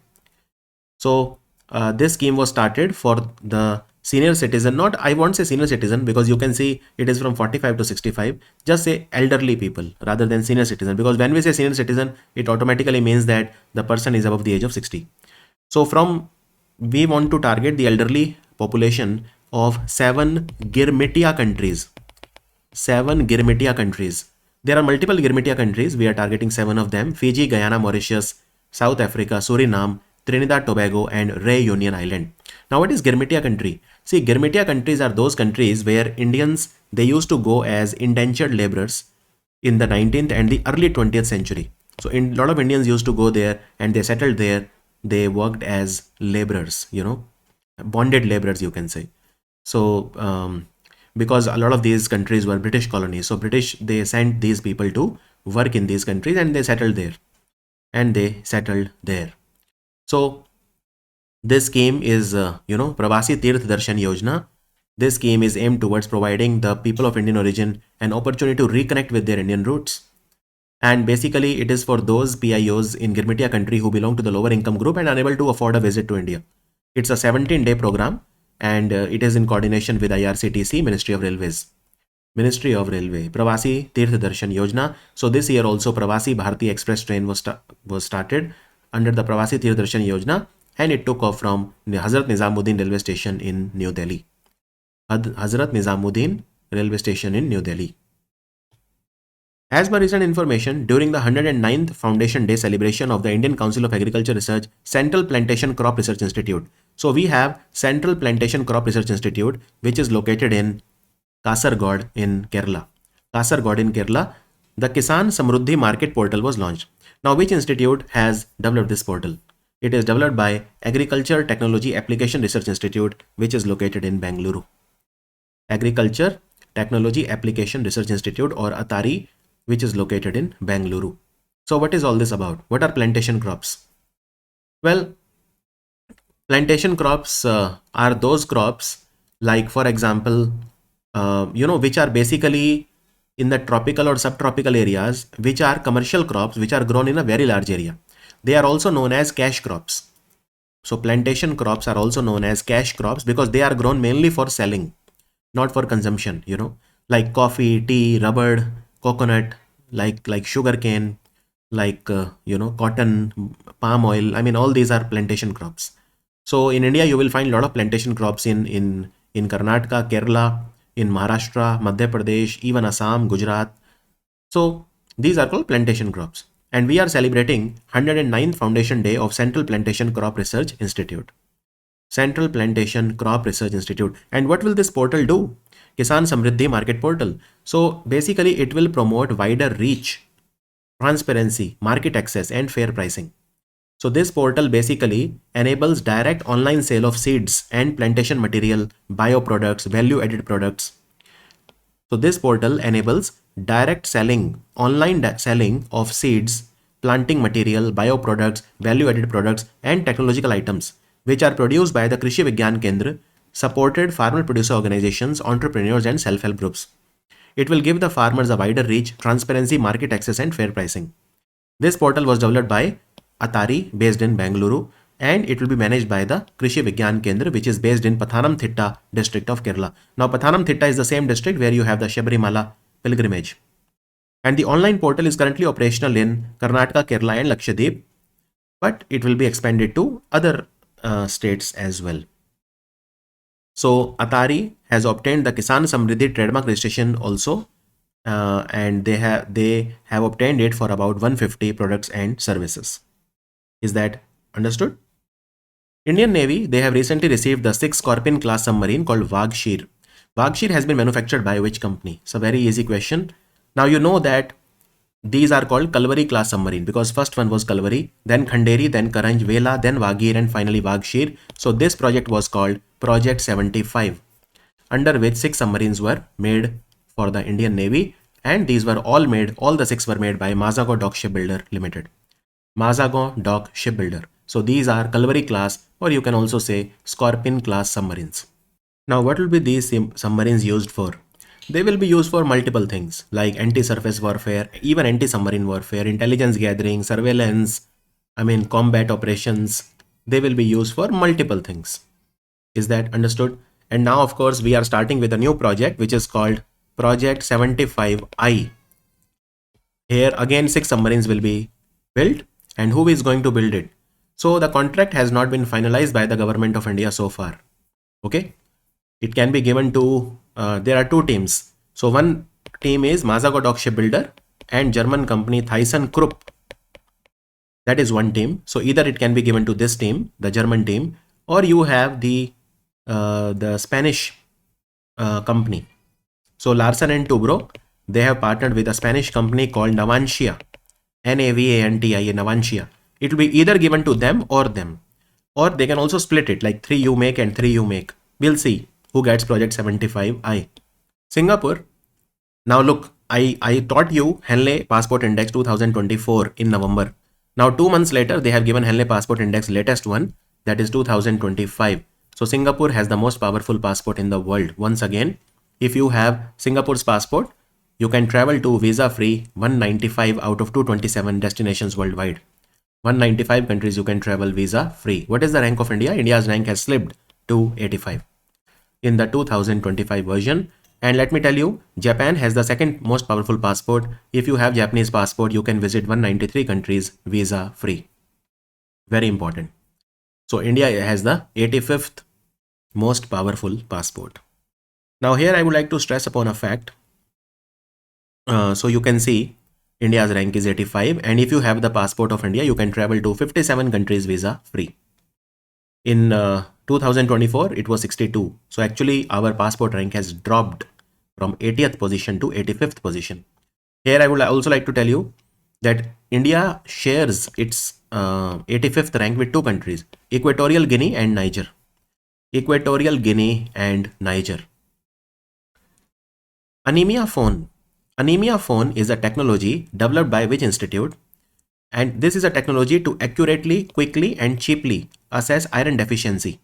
It has been transferred, this technology has been transferred to the ICMR now, Indian Council of Medical Research, for integration into its programs for anemia, women's health and maternal and child health throughout the country. So who has given this technology to Indian Council of Medical Research? Iron deficiency anemia, especially in women, it happens because of a menstruation, lot of bleeding happens because, iron deficiency takes place, anemia takes place. So who has given this technology? It is the anemia phone technology is developed by the scientist of Cornell University, which is located in United States of America. United States of America. So it will be very useful in India. Very useful in India, and anemia is not a small problem. As per recent information, India's first battery energy storage system is expected to go live in March 2025. What is the location of this? An extremely important question. It is Kilokri in South Delhi. The place is called Kilokri. It is located in South Delhi. Now, if you remember, Government of India has started a scheme also, Viability Gap Funding Scheme. For what? For development of battery energy storage system, where they are targeting total capacity 4,000 megawatt hour. And what is battery energy storage system? So we are making a lot of renewable energy, right? We need to store it. So that is called battery energy storage system. Now this battery energy storage system, it is a collaboration between BRPL. BRPL is BSES Rajdhani Power Limited. Just remember BRPL, and IndiGrid and Global Energy Alliance for People and Planet, which is based in New York. Global Energy Alliance for People and Planet. So it is a collaboration between these three organizations. And what are we targeting? How much battery energy storage system we want? So we want 4,000 megawatt hour, and it is also covered under viability gap funding. By when? By 2030-31. By 2030-31. In viability gap funding scheme, government is giving you up to 40% of the capital subsidy. Up to 40% of capital subsidy, right? And where in India are we setting up the first green hydrogen hub? This is a place in Visakhapatnam known as Pudi Madaka. Pudi Madaka. Okay, Pudi Madaka is name of the place in Andhra, India's first hydrogen hub. Green hydrogen hub. Which state has launched Parth Yojana? Parth scheme. What is Parth? Police Army Recruitment Training and Hunar. With the objective of providing pre-recruitment training to the state's youth for entry into the Indian Army, Police and Paramilitary. Well, you do need training because in Indian Army, you know, there is SSB, right? A lot of people, they clear the written exam of CDS and all, but they get, they get SSB out. So, conference out. So, Parth Yojana has been started by the government of Madhya Pradesh. He is Mohan Yadav and he is the Chief Minister of Madhya Pradesh. So, he is the Chief Minister of Madhya Pradesh, right? And basically, we will provide the training to the youth at a very nominal fee. The government of Madhya Pradesh will launch an online portal for this. Online portal for the same, right? And Indore in Madhya Pradesh was recently declared as the world's first energy literate city. The 35 lakh population of Indore, they will be taught how to be more energy efficient. So Indore will soon become the world's first energy literate city. Indore Climate Mission was launched recently in Indore. And International Forest Fair was launched recently in Bhopal. Himalayan Dash dog has been recognized as a breed by the National Bureau of Animal Genetic Resources, which is located in Karnal in Haryana. So which is the breed of dog which is recognized now? It is the Gaddi. So Gaddi is basically the Himalayan dog, right? Himalayan Gaddi dog. Gaddi is also name of a tribe, if you remember. So it has been recognized as a breed. And it is only the 4th dog breed in India to be recognized by National Bureau of Animal Genetic Resources. The other 3 are, so 2 are from Tamil Nadu. 2 dogs are from Tamil Nadu. One is called Rajpalayam breed and the other is called Chippi Parai breed. Rajpalayam and Chippi Parai. And there is one from Karnataka called Mudhol Hound. Now Mudhol Hound is especially very important because Mudhol Hound is the first dog to be used by the Indian Army. It is the first indigenous dog to be used by the Indian Army. Mudhol Hound dog. And now we have the Gaddi, which is the 4th. Now what is so special about this? Look, this dog is very suitable for cold climate. It has a good weight of 40 to 45 kilogram. It has long hair, like black and brown color hair. And it can survive in the cold climate. It lives in the Himachal and Jammu Kashmir. Mainly it is kept by the Gaddi community. So it is named after the Gaddi tribe. So this is the dog. And it is known by other names also locally, like Bhote, like Bangada. I mean, it is known by some other names also. Now, National Bureau of Animal Genetic Resources works under Indian Council of Agriculture Research, ICAR. It works under the aegis of Indian Council of Agriculture Research. Which of the following company has successfully commissioned the first 2 units of the 6 into 170, that is 1020 megawatt Punat Sangchu 2 hydropower project in Bhutan? This is BHEL, Bharat Heavy Electrical Limited. Punat Sangchu is the name of a river and this project is located in Wangdiu district of Western Bhutan. So the first 2 units, total there are 6 units of 170 megawatt each. Capacity is 1020 megawatt for this plant. Total capacity 6 into 170. And recently BHEL is the one. So BHEL is the one. And BHEL, in fact, they have executed other projects also in Bhutan, like the Chukha hydropower project, like the Mangdechu hydropower project, like the Kurichu hydropower project. So all of these were also commissioned by BHEL. And Punat Sangchu is a very important project. It is located on the Punat Sangchu river. Punat Sangchu river. Which of the following international organization has given a loan of $35 million to Meghalaya for Meghalaya multi-sectoral project for adolescent well-being, empowerment and resilience called Empower to improve education quality in the schools of Meghalaya? So who is giving this loan? It is being given by the World Bank. It is being given by the World Bank. World Bank is giving this loan to Meghalaya for Empower project. And this will empower more than 5 lakh adolescents to make the transition from school to work. It will decrease the dropout rate in the schools. Right? So 35 million. And the total project cost is 45 million. But the remaining will be spent by the government of India. And that is $10 million and $35 million will be given as a loan by the World Bank. Now, World Bank is also giving other loans to India also. Recently, they said that, there is Amravati smart city. Amravati will become the capital of, greenfield capital city of Andhra, you can say. So for that, World Bank has approved a loan of $800 million. $800 million, right? And India has taken this loan in Japanese yen. So it is a yen denominated loan. For some reason, India has taken this loan in yen. Which country has joined UN Committee of Experts on Big Data and Data Science for Official Statistics? Which country is that? Look, even United Nations has woken up to the ethical issues when it comes to artificial intelligence, big data. So United Nations started something known as UN Committee of Experts on Big Data and Data Science for Official Statistics. And India has joined this group. This is a very prestigious group and India has joined it. Basically, this committee was set up to investigate the benefits and challenges of big data. benefits and challenges of big data, right? And when was this set up? So this committee was set up in 2014. It was set up in 2014. Now, who is a member of this so far? So currently, 31 countries are a member of this and 16 international organizations are a member of this. 31 countries, they are member of this. So among these 31, we have India. So India has also joined it, and there are 16 global organizations like African Development Bank, like the CARICOM, OECD. I mean, 16 such big organizations are member and 31 countries are a member of this. Understood? So we call it CEBD, this Committee on Experts on Big Data and Data Science. There is a, I mean, in short, you can just call it UNCEBD. UNCEBD. Is that clear? So it will take care of all the big data related issues. Which institute has been selected by the Indian Council of Medical Research to set up South India's first infectious disease research and diagnostic laboratory? South India's first infectious disease research and diagnostic laboratory. It will be set up in the Bengaluru Medical College and Research Institute in Bengaluru.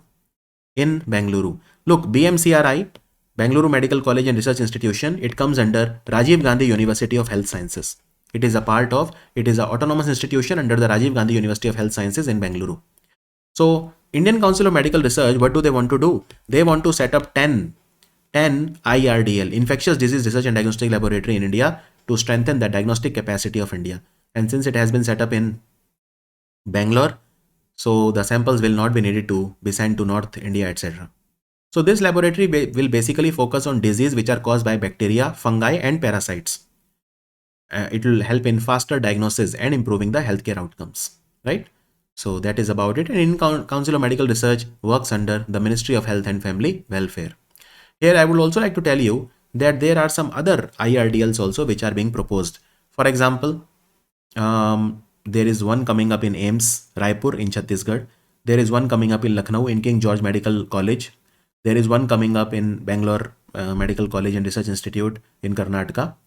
So yes, they want to set up 10 and they have approved one in Central India, one in North India and one in South India. They have also approved others also, but they are awaiting funding. So one will be set up in AIIMS Delhi, one will be set up in AIIMS Bhopal, one will be set up in AIIMS Jodhpur, one in AIIMS Bhubaneswar, but the funding is not released so far. Funding has been only released for 3: AIIMS Raipur, King George Medical University Lucknow, and this one, Bangalore Medical College and Research Institute, right? So this I found out information from the official website of Indian Council of Medical Research, right? Lot of time goes in this research, so I expect you to be a little bit patient with the videos. Defense Research and Development Organization DRDO, they have developed the Dash clothing system to protect the soldiers operating in extreme cold conditions. Extreme cold conditions. So this is called Him Kavach. Him Kavach is name of the dress. You can see this dress and it has multiple layers, right? So soldiers, they can wear it even in minus 60 degrees C. Yes, that's right. So from minus 60 degrees Celsius to plus 20 degrees Celsius, they can wear it and it will work just fine. So it will protect the soldiers in extreme cold conditions, like in Siachen, in Ladakh. I mean, the temperature can reach minus 40, minus 30 easily. So Him Kavach is made up of multiple layers. Each is tailored for insulation, breathability and comfort. It will replace the old dress that we were wearing. What was the name of the old dress? It was called Extreme Cold Weather Clothing System, or ECWCS. ECWCS. But Him Kavach is even better than ECWCS. So it has been made by DRDO, and DRDO celebrated recently their Foundation Day on 2nd of January. This was their 67th Foundation Day. DRDO is the research and development wing of the Ministry of Defense. Right? Himachal Pradesh Chief Minister Sukhvinder Singh Sukhu, while presiding over the 50th anniversary celebrations of Himachal Pradesh Institute of Public Administration in Shimla, announced that an institute would be named after which person? So Himachal Pradesh Institute of Public Administration, it is based in the capital of Himachal, which is Shimla, and it will be named after Dr. Manmohan Singh, who passed away recently. The former Prime Minister, 2 times Prime Minister of India, back to back, Dr. Manmohan Singh, and it is Himachal Pradesh Institute of Public Administration. It was set up in 1974. 1974, right? Also in Himachal, there is a tribe called Gaddi tribe. And there is a Gaddi breed, Gaddi breed. Now, why Gaddi breed of dog was in news? Because it has been recognized as a dog breed, by the National Bureau of Animal Genetic Resources, which is based in Karnal, and Karnal is in Haryana. Karnal is in Haryana. Also, the Chief Minister of Himachal, he has introduced something called Him Bhog Atta. Him Bhog Atta. Atta is basically flour, right? But this atta is different because it is made from maize using natural farming practices. So it's a very nutritious atta. And of course, there is a scheme going on in Himachal called Rajiv Gandhi Natural Farming Startup Scheme. Rajiv Gandhi Natural Farming Startup Scheme. Basically, the idea is to have as many farmers or have more startups into the natural farming sector. Right? So all these things are going on in Himachal Pradesh. Now, there is a zoo in Himachal which is called Durgesh Aranya Zoological Park. Why this zoo was in news? Because it is India's first zoo to earn a certificate from Indian Green Building Council for being environment friendly, eco-friendly, sustainable. Durgesh Aranya Zoo, very important. Durgesh Aranya Zoological Park, and it is located in Kangra district of Himachal. It is the first zoo in India to get a certificate from Indian Green Building Council for being sustainable and eco-friendly. Which company has picked Andhra for setting up their new oil refinery and petrochemical complex? Look, setting up an oil refinery is a big deal when it comes to current affairs. It's a very important question, okay? It is Bharat Petroleum. So Bharat Petroleum is a Maharatan company, and Bharat Petroleum is going to set up their new refinery as well as petrochemical complex in Andhra. They have not finalized the location, but they will set it up in Andhra at an investment of 6,100 crore rupees. 6,100 crore rupees.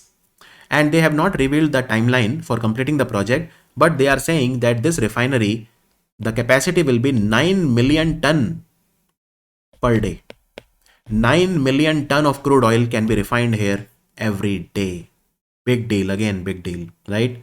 Because Bharat Petroleum is India's third largest oil refiner after Indian Oil Corporation and Reliance. So how many refineries they have?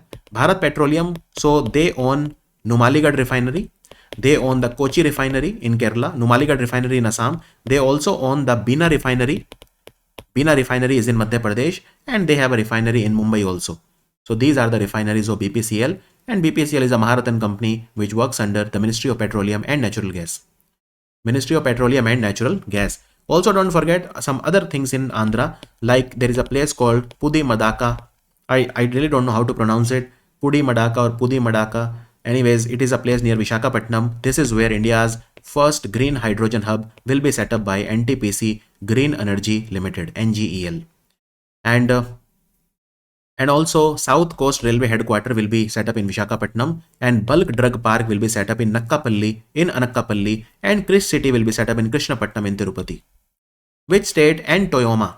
Toyama is basically a Japanese company, right? So which state is partnering with Toyama, which is an industrial prefecture?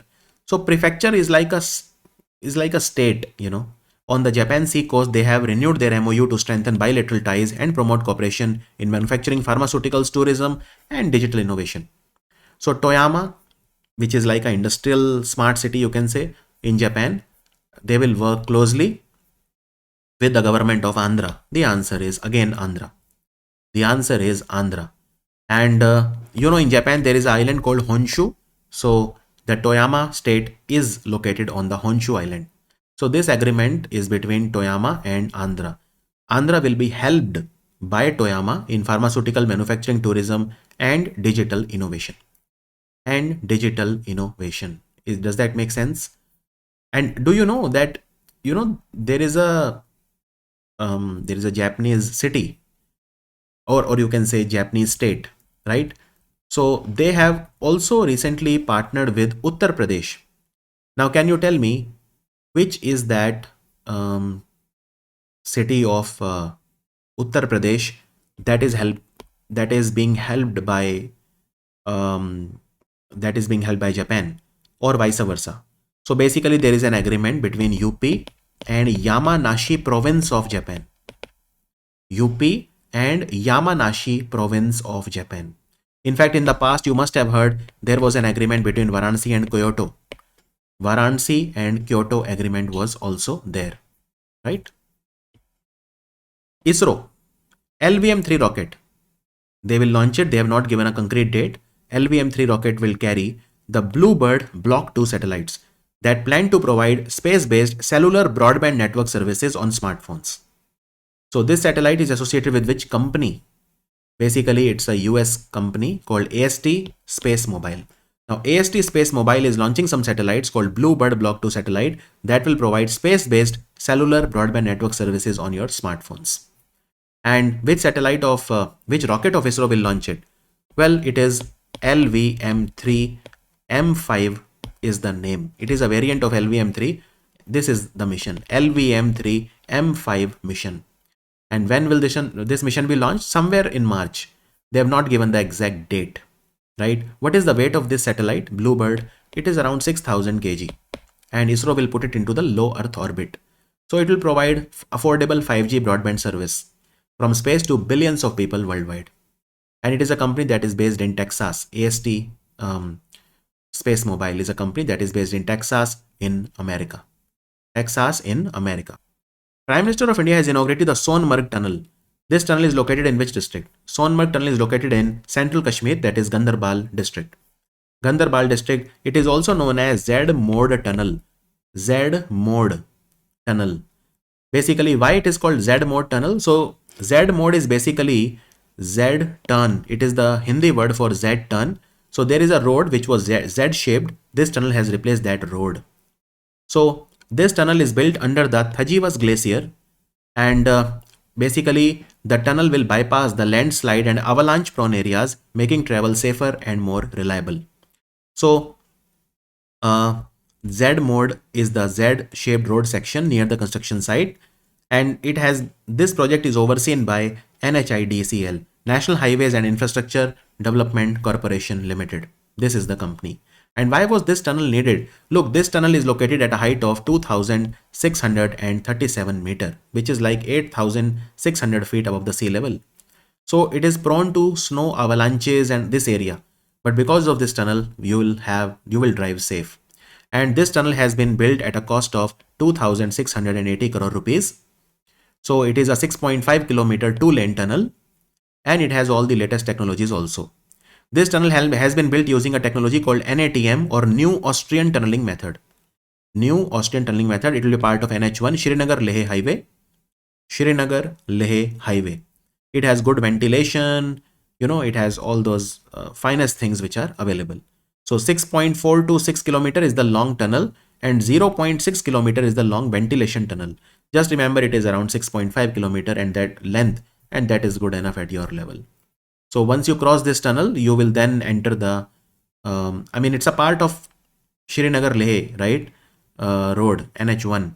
So once you cross this, then you will go to the road, and then you will cross another tunnel in the Zojila Pass, Zojila Tunnel. Zojila Tunnel is Asia's longest under construction tunnel, because Zojila Tunnel is 14.2 kilometer long. It is being built at a cost of 6,800 crore rupee. And it will cut through the Himalayas at the Zojila Pass. Zojila Pass is also known as the mountain pass of the blizzards. It is located in Dras at a height of 11,650 feet. So Zojila Pass is also connecting the Srinagar and Leh. And NHIDCL, basically, who is setting this tunnel, is a nodal agency of Ministry of Road Transport and Highway. Ministry of Road Transport. It works under the Ministry of Road Transport and Highways. Who was named the chairperson of Athletics Federation of India's Athletes Commission? I'm not asking you who has become the chairperson of Athletic Federation of India. I'm asking you who is the chairperson of Athletics Federation of India's Athletes Commission. So you can identify her easily, Anju Bobby George. Anju Bobby George, right? In fact, Bobby George is name of her husband and her trainer. I've been following her career since 2001, She was also the bronze medalist in the World Championship. Legendary athlete of India. Anju Bobby George. So, who are the other members in this commission? In this commission, you have Anju Bobby George, you have Krishna Punia, Krishna Punia is a discus thrower, former discus thrower. You have MD Valsamma, who is a hurdle race athlete. You have Jyotirmai Sikdar, again athlete. You have Sudha Singh, steeplechase runner. You have runner Sunita Rani. So there are 6 women athletes. 6 women athletes, but chairperson will be her. And there are 3 men athletes also. Neeraj Chopra, Avinash Sable, runner, and Bahadur Singh Saggu. Now, Bahadur Singh Saggu has become recently the new AFI president. Athletics Federation of India president is Bahadur Singh Saggu. He was a famous shot putter, Asian Games shot put medalist, and 2 times national champion, and Asian Games gold medalist. He won the gold medal in the 2002 Busan Asian Games in South Korea. India has banned the popular painkiller drug which one? After scientific studies confirmed that it is toxic on vultures. Now you must be knowing about the drug called diclofenac, because of which 90% vultures in India died. Now we don't want to repeat that mistake of the past, so we want to conserve the vultures, right? And now we have banned a drug which is called nimesulide for veterinary use. Veterinary use. Veterinary use means what? For example, let's say your cow is in pain. Which medicine you will give? You cannot give nimesulide now. Why? That I will tell you why.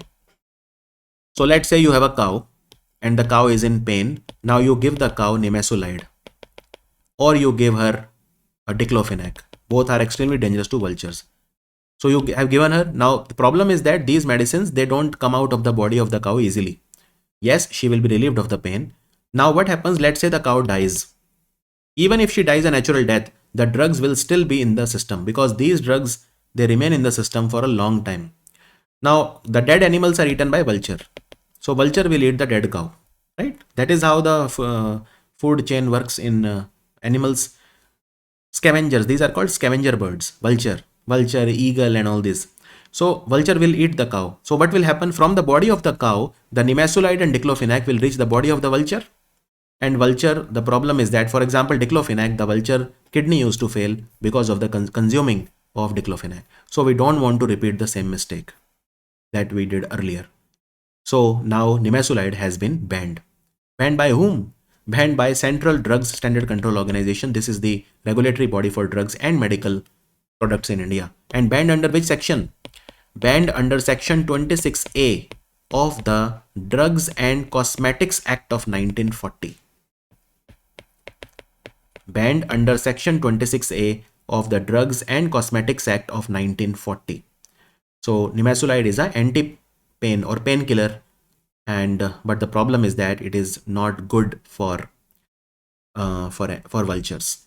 And the scientists from Indian Veterinary Research Institute, which is located in Bareilly in UP, Ijjat Nagar in Bareilly in UP, confirmed that even the small doses of nimesulide are very, very toxic for the kidney of the vultures.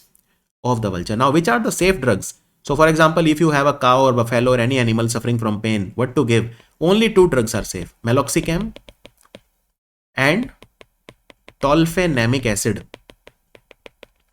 Tolfenamic acid. Only these are safe.